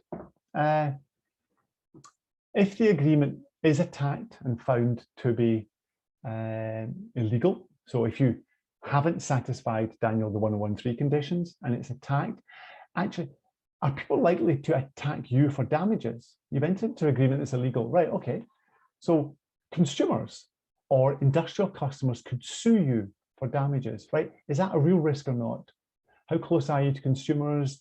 Is the jurisdiction in which the agreement is enforced a jurisdiction where there is effective consumer rights? Is there an effective mechanism that allows consumers to sue for damages? If the damages risk comes from a customer or supplier, are they likely to sue you? What do you think their harm, the loss or harm to them was? Is it big enough for them to sue you? Is the agreement enforceable? If it's illegal and it's unenforceable, does it matter? What I mean then is your agreement may be unenforceable, i.e. you may not be able to go to court to enforce your agreement, but does it matter? Well, if your agreement is a 5-year fixed term 5-year agreement and is unlikely to be renegotiated, and if you're already 4 years and 9 months into the agreement, do you really care if it transpires it's unenforceable? That may not be what you may not be unduly concerned. On the other hand, if your agreement includes transfer of information, for example, technology, you've made know-how available to the other party and you can't get it back or can't stop them using it in a particular way, then enforceability is an issue. So, what's the context in which this agreement's illegality would be a problem for your client? And if this agreement or other agreements like it, so if this agreement's not enforceable, are there lots of other agreements in your business that become unenforceable? Is this a one-off, or is this a kind of standard agreement that you see in different parts of your business? Again, why does it matter? Because if it's a regularly used agreement and it's unenforceable, then the impact on your business is much more significant. And then finally, at least in my list, although I'm sure there are other things, what's the harm to the company's reputation going to be if the financial press or trade press say that you've been involved in this anti-competitive agreement? The next few slides actually go into this in a bit more detail, but I'll do it quickly, but then I'll maybe pause and let you chip in. Right, context. Who's going to challenge the agreement? You should have a shopping list. Who could challenge it? The other party. It's not because you enter into an agreement in good faith, and the parties expect the agreement will be complied with in good faith. But if it's illegal, as a matter of competition law, it's illegal. The other party is not bound to continue. So when might the agreement be challenged? would the other party, for example, deliberately breach the agreement, i.e. decide not to comply with some term in the agreement that it doesn't like, force you to sue them, have the case in court, and then watch the judge's reaction? You know, is the judge going to say, oh, thank you for bringing this to my attention, this is an illegal agreement, this is really bad, and then open the floodgates to third-party damages actions? A competitor. If a competitor is going to complain about an agreement, because it's not a secret agreement, remember, it's known that you're cooperating, who are they going to complain to? To the Commissioner or a national competition authority? And if they do complain, what's the appetite within those competition authorities to investigate these kind of cases? Again, remember, public authorities don't have tons of money and resources to throw at the investigation of every complaint that comes across their desk. Most competition authorities have a discretion to say, yeah, well, fine, but I'm not the best place to do this, or if you think it's a problem, go to court or whatever, but I'm not going to spend my resources investigating. So, you know, do you think an aggrieved competitor would go to a competition authority, and what would they say to that competition authority to make them interested? Is a customer going to complain? Now, arguably, if a customer complains, or you think when you're preparing the self-assessment that there's a high risk of customer complaints, then actually that should be a red flag. That should be a sign that you maybe shouldn't be entering into this agreement. We have a consumer welfare standard test. If your customers, if consumers are going to complain about your agreement, it's probably not a good thing. And you probably should be asking what you're doing in the agreement that's bad for consumers, because that doesn't sound like a winning case for me. It sounds only like bad news. And then also ask, you know, although I say in the second bullet point, the counterparty might breach the contract, actually ask if your client in-house might want to breach the contract. Businesses come to you with proposals and you work on them together, and you assume, well, probably fairly, that they want this agreement to run its course. Actually, you know, 2 years into a 5-year agreement, you as a company might want out of the agreement because it's not doing you any good financially, technically, competitively. You know, you might want a way out of an agreement. Do you have ways out? Is that something you want to draft into the self-assessment? Right, a bit more on context, politics. Are there a sweet spot? You know, why would the Commission or a national competition authority prosecute this case? You know, what is it about this case that would trigger their interest? Now, if the agreement clearly has a negative impact on prices, output, or innovation, then that might be something the competition authority would invest resources in. Why? Well, but if the agreement's patently going to harm competition, mean prices go up, mean output goes down, mean innovation is stifled or killed, then the Commission will be prepared to invest resources because it's going to win. And winning is a way of showing the world that competition enforcement is effective. Can you identify the end customers who are going to be affected by the agreement? Because those are the ones who'd complain. And then I think today, very important today in the digital economy as well, or pharmaceuticals, does this agreement hit a raw nerve somewhere? You know, if you happen to be lucky enough to advise Google, Amazon, Facebook, Apple, you've got enough work to keep you going for years. But 102 work or antitrust, other forms of antitrust work, but lots of other businesses, big and small, interact with GAFAs or with other players, pharmaceutical players who are in the spotlight.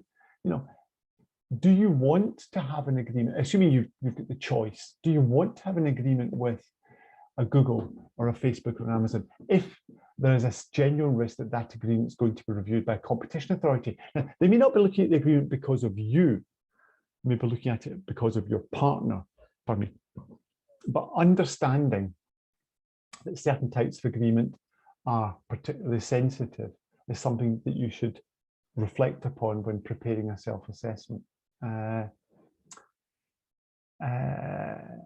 Another pointer to a kind of area, it's not in the slide, but another pointer to kind of area would be if the European Commission is conducting a sector inquiry into a particular area, then you can be, or actually later opens an investigation into one of those areas, you know, there's a good chance your agreement's going to surface eventually. As part of a sector inquiry, the Commission reviews lots of agreements, and who knows, your agreement might be in that pile. So, you know, knowing what's coming down the track in terms of, or being alert to what's coming down the track in terms of sector inquiries is relevant to the risk analysis. Know your business. Is this agreement a one-off or is it a repeat agreement? You know, the enforceability of which is important for your business on a long-term basis. Something you should think about if this is a as an in-house counsel, this is a critically important or integral business critical agreement, is it might not be enough to do the work yourself as in-house counsel, and it might not be enough to have an external lawyer look at it. Sometimes you need an economist. Economists can be very, very useful in particular in hard cases. An economist can be useful in giving you some nice headlines for a simple case, but in hard cases, they're critical. And if the contract that your client wants to enter into is going to be a repeat contract, going to be used across the industry or across the business unit or across a number of geographies, there can be a good case for going to your finance officer and saying, I want a budget of X thousand euros to pay an economist to look at the likely economic effects of this agreement in the marketplace. Without giving away any trade secrets, I worked on a case a number of years ago where the two clients went to an economic consultancy and said, can I have an economic study on this topic? It costs a lot of money, but that study is still being used by those businesses. The agreements have been terminated since then in the normal course, but those, I know that one of the companies, and I assume that others, are still using that economic study later. The economist did the groundwork. It showed you what were the efficiencies to concentrate on. It told the parties what were the efficiencies that were the biggest and therefore would outweigh any anti-competitive harm. And it told them what were the efficiencies that were actually, in terms of weight or value, relatively unimportant. And it told them that. And that means that later on, as the parties have gone on to do different things with different partners, they have known where the sweet spots are in terms of efficiencies. And when negotiating their agreements, have tried to make sure that those things are in there. So if they're challenged, they can be relatively confident that any economic study later would give them a similar result. Maybe not the same result, but a similar result.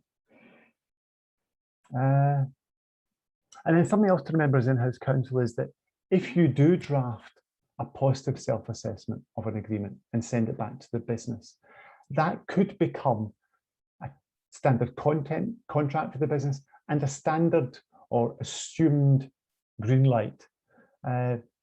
Businesses go to in-house counsel for guidance when something's new or novel or tricky. Once you've told them as in-house counsel that that's all right, there's no guarantee they'll come back and ask you the next time. There are people in the business who'll say, it was all right the last time, it's all right this time.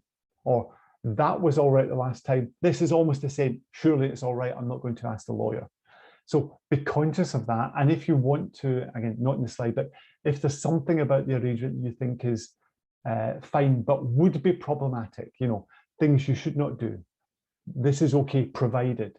Make sure you make that clear, because you don't want your advice on agreement A today being used by the business as cover for agreement F in 3 years' time that is different on a number of critical points. Okay, right, keep going. Have a good efficiency story.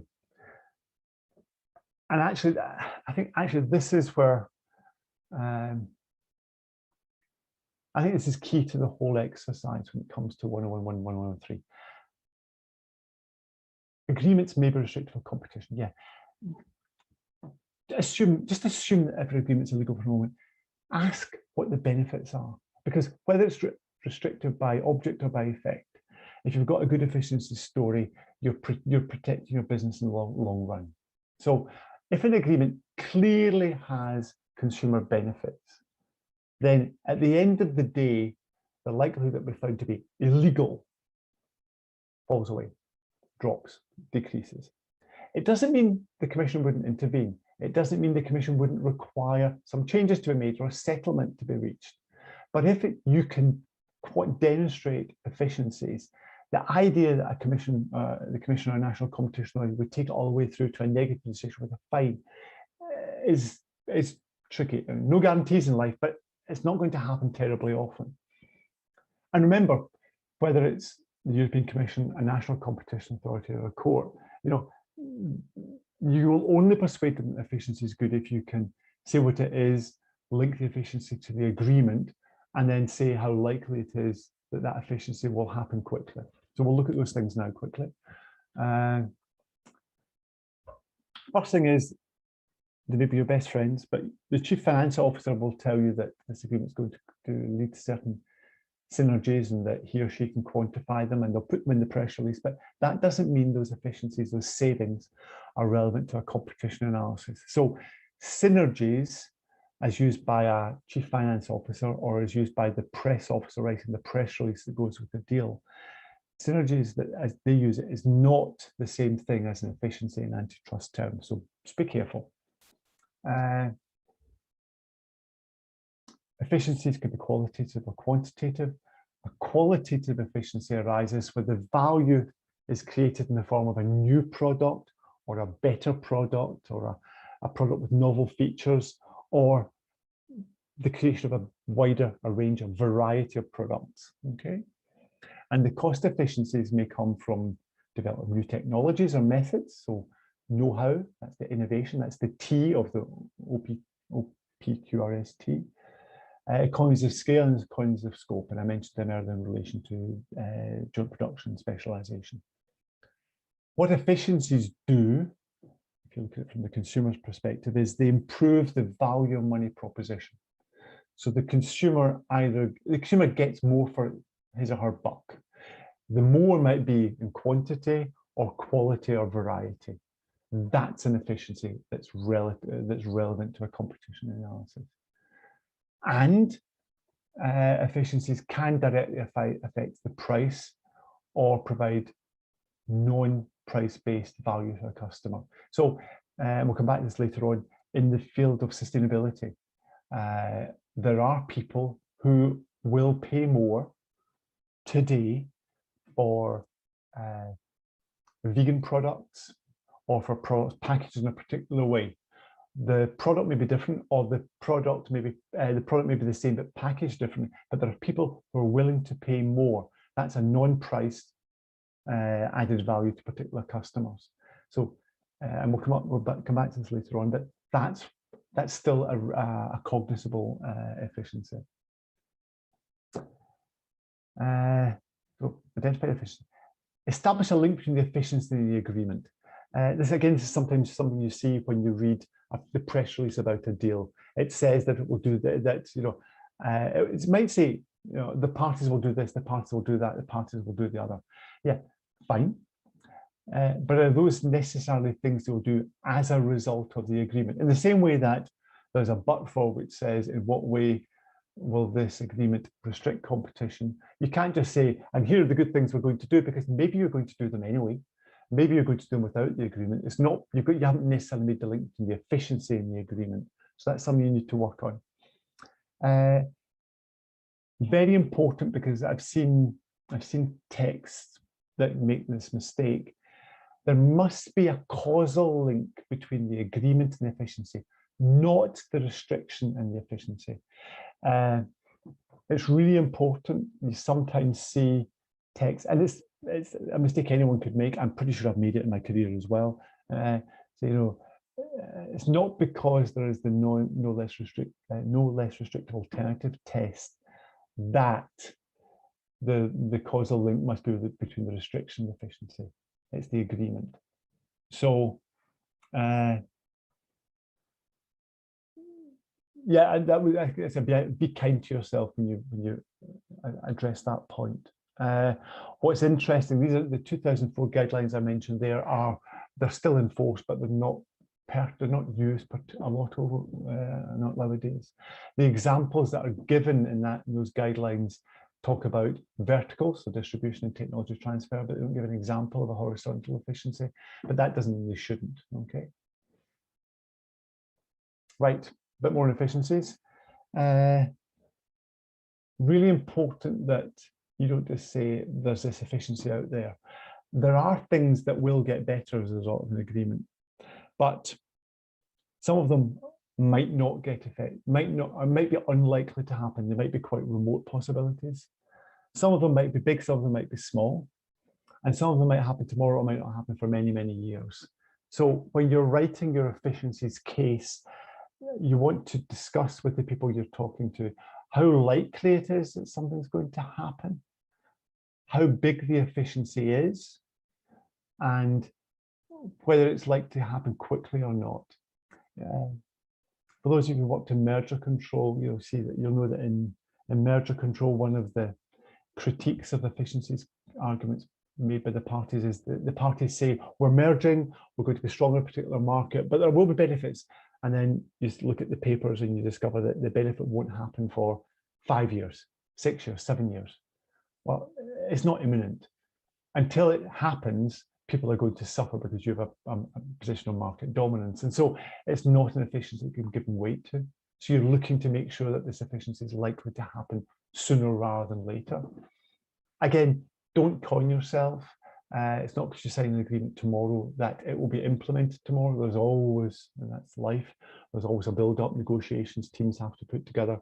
But encourage the business to go ahead as quickly as possible because it makes it more likely that these benefits will be released and generated and released. Have a conviction story because the burden is on you to demonstrate how likely it is it will occur. Yeah, Commission's not going to do that work for you. Calculate the efficiency. Now there's two parts to this. There's part of it which says the Commission recognises that calculation is not an exact science, and so all you've got to do is use your best efforts to quantify the size of the efficiency. I said that here. I can also think of cases I've worked on when the Commission has been, the economists and the chief economist team on the case have been really, really hard on the parties and said, okay, to get to that number, in this super Excel you've got, you use this variable, this variable, this variable, this variable. Okay, can we tweak them? Can we test each one of them to see how robust they are? Not an exact science, best efforts is enough. I put my hand up and I stick with that. But at the same time, you've got to do the work properly. If you can change one or two variables in an Excel and a result of +10, whatever that means, becomes -6, like that, where you change just one variable, then that suggests that you may still have some more work to do. And when you get to your efficiencies, give them a name. Make it easy, if your agreement is challenged, make it easy for the competition authority or the judge, because it could be a judge, to know what you're talking about. Here's the efficiency. This is what it is, and this is why the agreement leads to this efficiency. And then put a number on it. Now, lawyers may not have the numeracy skills needed to do that. Be they in-house or external. You need an economist for that. Someone in your financial team at your client may be able to do that. Use those skills. You want to say what it is and say how big it is. And when you've done that work, there are ways of double checking. Very often people businesses forget that they wrote a business plan. So when a business is taking a project to senior management, you're working in a business unit, you've got this idea, you want to cooperate with a competitor. This is how you play out the scenarios. You produce a business case, and you're probably going to go to your chief executive, your business manager, whoever it is, and say, this is what I'd like to go, this is what it looks like. So you give them a business plan. Actually, 4 months later, 6 months later, when it's been analysed, go back and look at the business plan. Is the business plan consistent with, maybe not identical to, but consistent with the efficiency story you're telling? Okay. And then we get back to, my OPQRTS.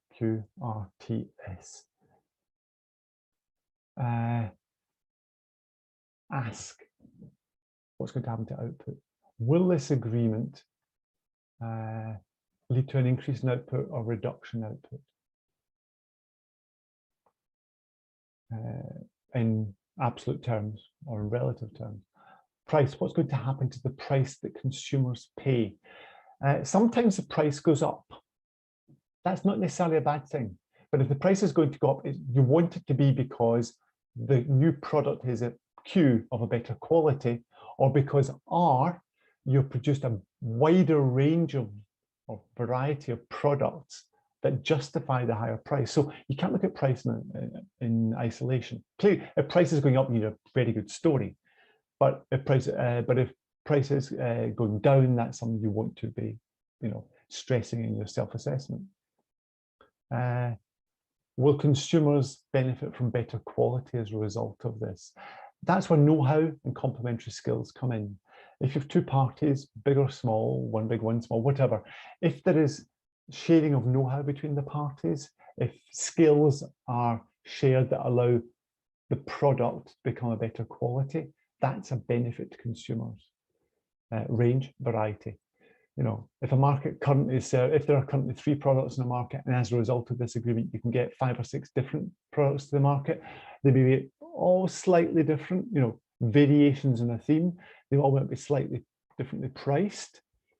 Those are valuable to consumers. Consumers may choose to buy cheap and cheerful, quick and dirty, because their uses are time limited. Other consumers may be prepared to pay over the odds for a higher quality product because it's going to be more durable. Some will be prepared to pay more if there's a service contract that goes with it, and if the services you offer are fast, online, immediate, whatever. Yeah? And finally, technology, innovation. If as a result of this agreement, you combined are able to develop technologies, put together technologies, come together, come up with something newer or faster, then that's an efficiency you want to be selling in your self-assessment. Okay, I'm almost at the end here of this section. That's the efficiency. That's all the first limb of Article 101.3. Just quickly, the other limbs. Consumer, the pass-through. On pass-through, remember, consumers is not synonymous with end users. So you don't have to have and be able to identify and quantify an efficiency that the end user will benefit from. If you're in a production chain, your customer, can be an intermediary in the chain, and if they get those benefits still count. Where you have a qualitative efficiency, i.e. something that crystallizes in the product itself, then it's reasonable to assume that all of that will be passed on to the customer. If you've got a product that's pretty basic and you make it available to the customer, fine. If you come along with a new product and you put it in the market, well, they're getting the benefits. You might leave your old product in the market as well, a good choice, but you're going to pass through the benefits of this new technology. So the pass-through sometimes is relatively easy to quantify. It's also the case that if the market that you're active in, so if the jointly produced product or whatever it is, the collaborated product is available and is sold in a competitive market, then it's almost inevitable to pass through all of the benefits to consumers because it's the way you compete. Yeah, it's the thing you've done to your product to make it better, to make you more competitive. So of course you're going to share it. So I guess it shouldn't be too difficult to demonstrate pass through, and it's not absolute, it's just a fair share. Final point in this slide, cost efficiencies only benefit consumers if the parties are linked to lower costs. Remember that it's a reduction in variable costs that's more likely to, a reduction of variable costs is more likely to reduce output price than reductions in fixed costs. Okay. Can you bear with me just 1 second? Just get a message. Do you want to do a break one? No, well, I'm going to finish in just 1 minute. Just that I saw an urgent message, but sure. Okay, no, it's fine. There's only a couple of slides left here in this section. Okay. But thank you. Third limb is indispensability. the legal test can often be reduced to a single question. Are more efficiencies realized with the restrictive agreement than without it? That's what it is. You know, you can, depending on the arrangement, you can ask the question, formulate the question different ways. You know, would a less integrated or intense form of cooperation generate the same synergies? Or would narrower, less form of cooperation generate the same synergies? If you can show that it's this agreement that generates those synergies, you ought to pass the indispensability test. I think the only thing I would say about that is that my experience as a practitioner over the last few years is that when the parties have a good case on efficiencies, I've seen case teams come to this and say, okay, well, okay, so we give you credit for the efficiencies, but is it really the least restrictive agreement you could have used, concluded? So it's something, and maybe that's a good sign actually, if that's what if that's what officials are coming to, it suggests you a good efficiency story. But it's something I think that my experience is the Commission is becoming stricter. And then at the end of the day, remember the legislation, there's a fourth test, and it says if there's a substantial elimination of competition as a result of the agreement, then it will not satisfy the four conditions. So it's a little bit like a merger analysis, you know, what are the market positions of the parties, how close, what's the closest of competition between the parties but for the agreement, are there competitors of a reasonable size able to compete? If you take certain actions, can your customers or actually your suppliers constrain you, i.e. can they discipline you and bring you back into order if you try to abuse this market position you've got? And are there any interest or significant interest to entry or expansion? So there you are. That's all I wanted to say about self-assessment. That's very heavy, I realise that. I hope it wasn't too repetitive, but that's what I think, that's what I think you should do with a collaboration agreement. You've got the guidelines, you've got the block exemptions. You'll hear David talk about more next week. But actually, I think that you have them on your desk, but I think that what you ultimately have to do is to take this kind of framework or something like it. It doesn't have to be mine, someone else's. It's not, this is not mine. Take it and apply that. Because I think if you do, you give yourself a better chance of getting the right result more often. Okay, right. Time for a pause. 5 to 5 European time. I've only got another half dozen slides, but should we take another 10-minute break? Would that be good for everyone? Yeah, let's do this until 5. That's fine. Okay, 10 minutes. Thank you. Perfect. See you.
Yes, I think you can start again. I suppose that you have for half an hour or something like that. Yeah. No, I'm probably not even 20 minutes or so, I think. Yeah, so go ahead. Okay. Thank you very much, Paul. Oh no. And again, I just say to all of you guys listening, I'm sorry, you've got to listen to a Scottish voice. It's already 3 or 4 hours. It must be getting a bit monotonous. But thank you for being with me. The way I'll finish is by just exploring what happens next in this area, if that's okay with everyone. Talked about this commission review. The block exemption expire in about 14 months' time. The way things operate in Europe now, there's always quite an intense consultation process that happens. Looks into the burden of regulation on businesses, etc. So this process is going on. Different stakeholders have replied to questionnaires. I think it was 77 companies or businesses responded. They're all published on websites. The member state authorities made submissions. They've been summarized, so you don't see them, but they've been summarized and put in the website. So you can look at them if you want. More targeted questionnaires went out a few months ago. So to a limited number of people with particular interests in certain areas received questionnaires in R&D and specialization and so on. The deadline to reply to those was the end of September. They've not been published yet. What I think is interesting there is there's nothing there on sustainability on the green agenda. Now, lots of other things are happening in that space, but there's nothing particularly novel went out when the targeted questionnaires were issued. What did the member states say, as a summary of their views, had affected the application? So the utility, the value of the guidelines, they've been there for 10 years. What's the effect? Now, the slide's quite small, you may not see it easily there, but the things that the trends that the Commission, that the member states identified were climate change. Climate change is affecting the way, is a trend that is not reflected in the guidelines, but it is affecting the way people do business or want to do business. Online platforms and digitization. The COVID pandemic, new types of information exchange. The use of SEPs, standard essential patents. It's the bottom left box, standardization agreements. Standardization agreements being used in certain industries.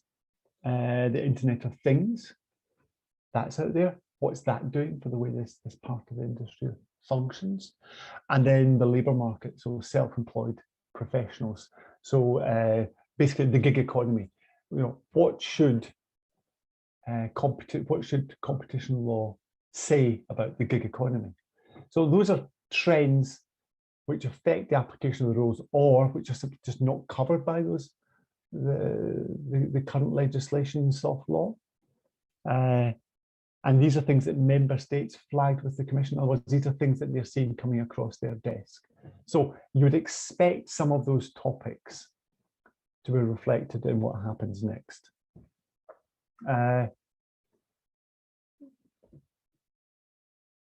lawyer's way of looking at it would be what's on your screen now. You can see sustainability agreements are not covered. I'm 100% sure we'll have a material on the Green Deal and sustainability agreements and DG Comp's approach to analysis of such agreements sooner rather than later. It may not be until the guidelines, but it's going to happen. Businesses need guidance there. Joint bidding, that's the consortia point. Labour markets, the gig economy. The gig economy is already a big thing in America. There have been some cases about, the employment status. This is not competitional, but the employment status of Uber drivers or delivery people on bikes. What agreements do businesses have with those people? Can agreements? Can two fast food stores agree not to hire people in the local, from each other's outlets and so on? That's non-competes. How does that play out? Which does not be covered in the guidelines. Digital platforms, price signaling. I confess I haven't read much about price signaling. I need to go away and look at that again.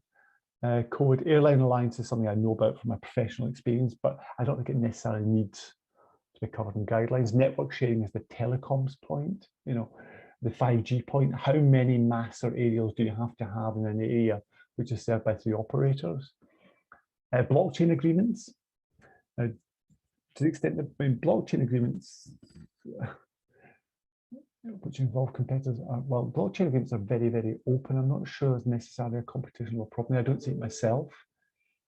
But clearly, algorithms can lead to conducive, collusive behavior in markets. So maybe that's what they're getting at.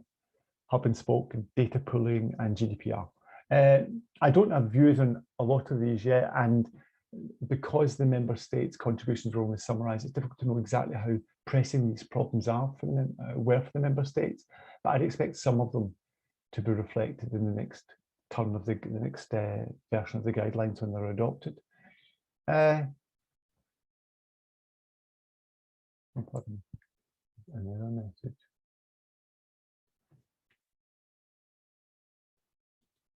Can you guys see? Sorry, I'm getting a message on my screen about power off. Is that no? Just me?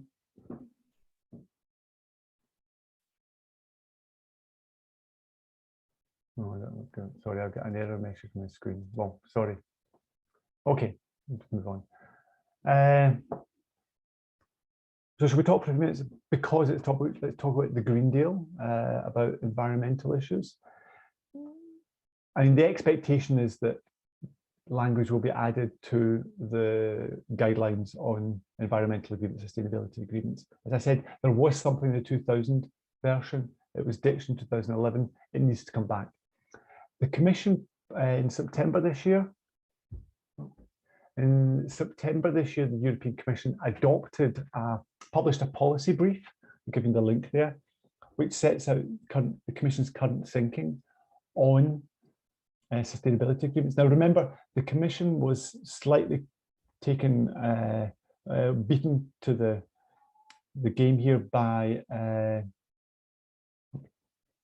the national authorities. We know that both the Dutch and the Greek authorities published papers on sustainability agreements, the Dutch before the Commission. So they kind of had a march on the Commission. The Commission's policy brief, it's 7-8 pages long. It summarises the views of third parties and the Commission staff's current thinking. Clearly, people in business have flagged the need for clarity on the assessment of agreements that affect a whole industry. So these are not just two-party agreements, but multi-party agreements, which may be designed to phase out unsustainable products or unethical modes of production, or maybe joint buying of sustainable inputs. Some of the respondents argued that the 1013 analysis, and in particular the 1013 efficiencies analysis, needs to be tweaked. I assume you all know that when under Article 101, the efficiency that you claim flows from the agreement is supposed to be in the market that's restricted by the agreement. So you have the harm is done to a certain group of identifiable group of customers who buy this product. The efficiency should also be for those people. It's not for someone down the street. When you think about sustainability and environmental concerns, the harm to you as a consumer may be that you pay more for your ecologically packed product. You're paying more for that. The benefit, i.e. the fact that businesses stop using environmentally damaging products, is not necessarily, well, is you benefit from it, but lots of other people benefit from it as well. You know, are the right people benefiting from that? The people who get the harm are the people benefiting from the upside. I hope that wasn't particularly clear, but well, let's hope you follow it. Let's hope you follow it. And then finally, some consumer associations and national authorities said that they see risks in broadening the scope of the exemption, and they thought it would have a negative impact upon incentives to innovate. right? So let me try and fix myself there and go back to the out-of-market benefits. Since Regulation 1, we've had a system where the Commission looks at economic benefits, yeah? Output, price, quality, range, service, technology. And those are benefits that you should feel in the market where there's a restriction of competition. The environment's not like that. You know, harm can be done, people can pay higher prices or be given a wider or more restricted choice of products. And if that's a harm to certain consumers. But if it's been done in the interests of, I don't know, the Amazonian rainforest or the sea off the east or west coast of Australia, you know, the people who are benefiting directly are not the people who are suffering the harm.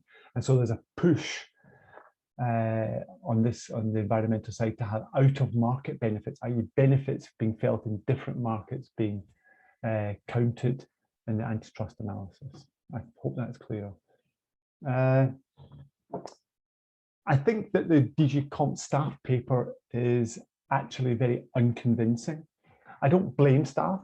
I think they had to bring it out, you know, relatively quickly at short notice. But I don't think they've done very much to move thinking along. They say, the first thing they say is, oh, well, don't worry. Oh, it's not don't worry, but I exaggerate slightly. They say, oh, don't worry, you know, look, using the existing text on joint purchasing, joint production standard setting, there are all sorts of things you could do. Well, I don't think that's necessarily the case. If you could do them already, people would be doing them. People wouldn't be complaining that the legislation was inadequate. They comment on, or they recognise the need to clarify what sustainability benefits can be assessed as qualitative efficiencies. And they give a couple of examples, you know, yeah. An agreement to replace a non-sustainable product may result in increased quality or longevity and so value to consumers. What I was saying earlier, consumers may value things that are not necessarily reflected in the price. Agreements to condense plastic bottles may reduce the cost of materials, transport and storage, and so outweigh any, that's a mistake, any typo, outweigh any cost increase associated with production. So this new condensing technology may be more costly, but once you've got this technology and got the end product, that product may be something that can be recyclable or reusable, or maybe more viable in the long term, and therefore won't be, you know, we'll need fewer of them in the long run because we'll be reusing them. Those are benefits. How do you build that into the analysis? The Commission staff suggest you can already do that. I've yet to see it, and I think it will be a challenge. And the Commission says in the staff paper that it recognises that benefits in other markets might be taken into account.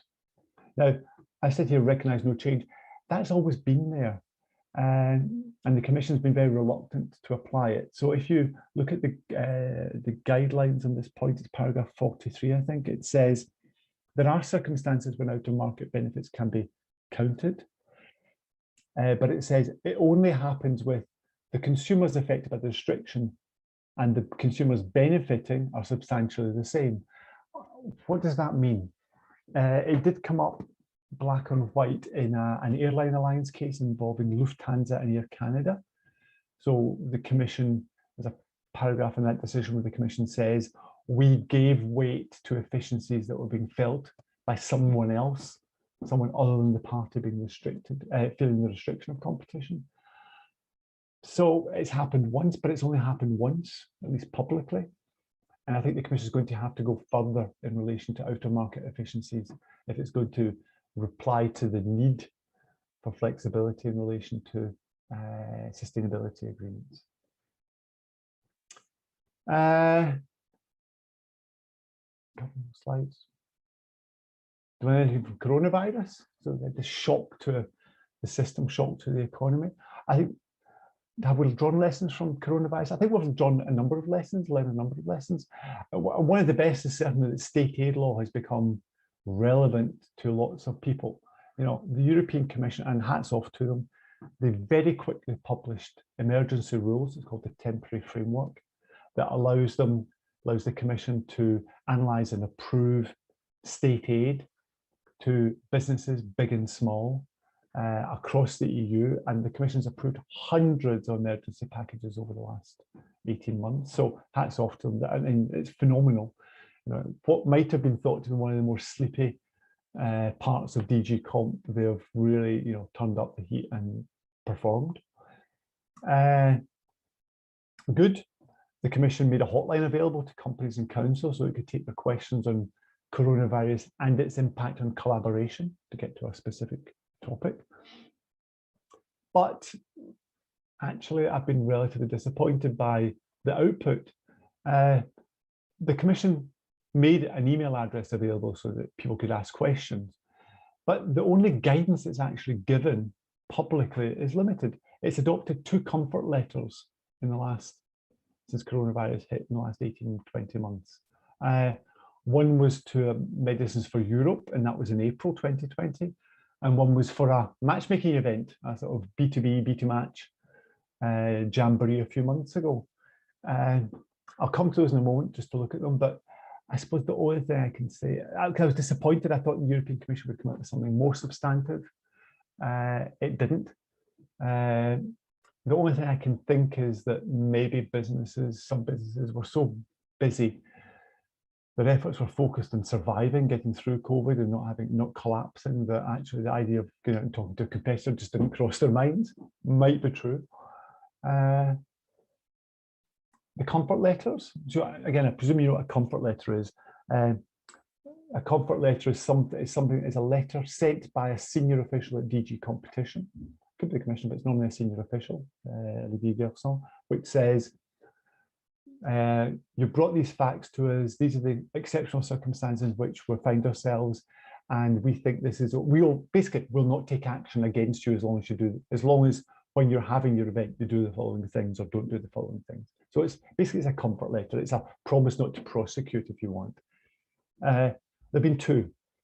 The first was in April 2020, so right at the very beginning of the, at least the very beginning of the pandemic in Europe, as it applied to Europe, not Asia. And it was an association that represented pharmaceutical companies that sought comfort from the Commission that it wasn't going to sue healthcare providers and pharmaceutical companies who were struggling to measure and assess demand for specific products. So what happened in that particular case was at the beginning of the pandemic, hospitals and healthcare providers were either ordering too many or not enough things. The specific things that Medicines for Europe was interested in were sedatives, neuromuscular blockers, analgesics and the like. I never thought as a lawyer I'd type a slide that said analgesics, but never mind. Pharmaceutical companies wanted to know that they could get together and model demand in different countries, identify where there was capacity to make the stuff that was needed, locate stocks, move it about to get it to places it was needed more urgently than others. And to do that, they wanted the pharmaceutical companies, who, let's face it, are not SMEs. These are big pharmaceutical manufacturers with deep pockets, and they wanted to cross-supply their APIs, which is the pharmaceutical ingredients, the compounds, the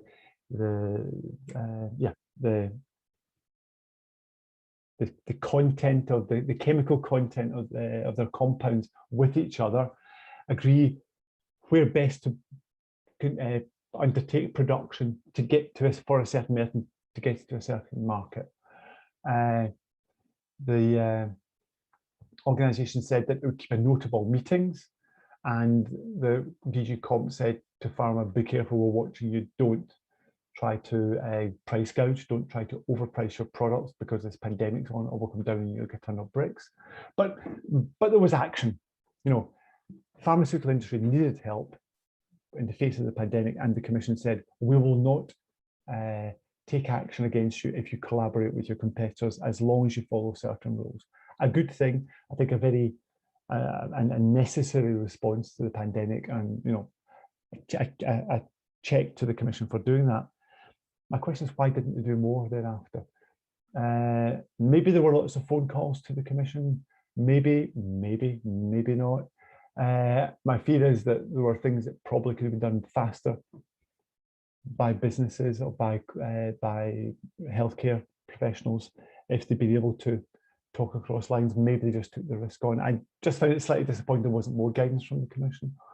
The second comfort letter that was published concerned an event this year. So a year after the pandemic in Europe began, March 2021, there was an event, it was an online event, where basically participants, businesses who were looking for partners were basically invited to a B2B event where they were speed dating for 20 minutes, trying to find people with whom they could interact, produce together, research together to produce, vaccines or other medical devices quicker, procuring products faster, processing them quicker, using unused or underused production lines for certain products.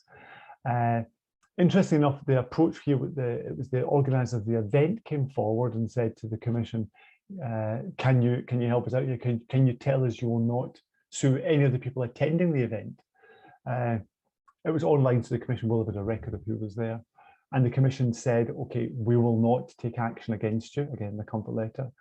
Your attendance at this event and your participation will not lead to antitrust challenge, competition enforcement. If any commercially sensitive information you exchange is limited to what you absolutely need to exchange to resolve these supply chain issues. And also if direct competitors, people who would be subject to these rules ordinarily, didn't share prices or information on prices, discounts, and commercial strategies.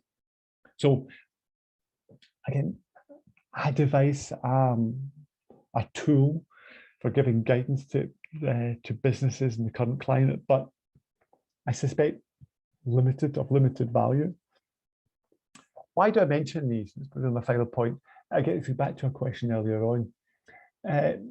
What do you do if the thing you're doing, the agreement you're entering into, is novel or unusual or a little bit quirky?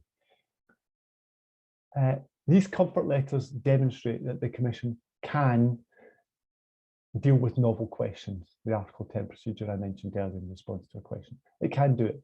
It steadfastly, as far as I can tell, refused to do it between 2004 and the pandemic. And I think that's a missed opportunity.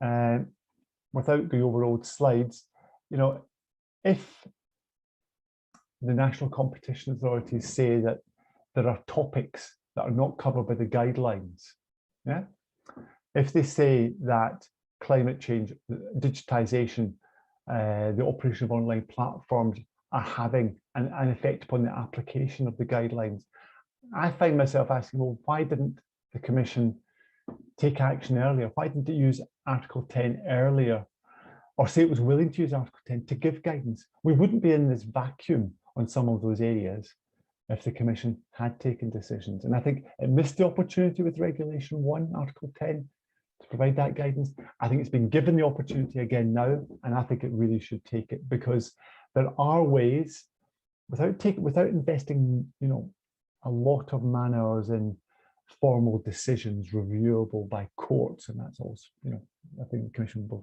try to avoid if it can.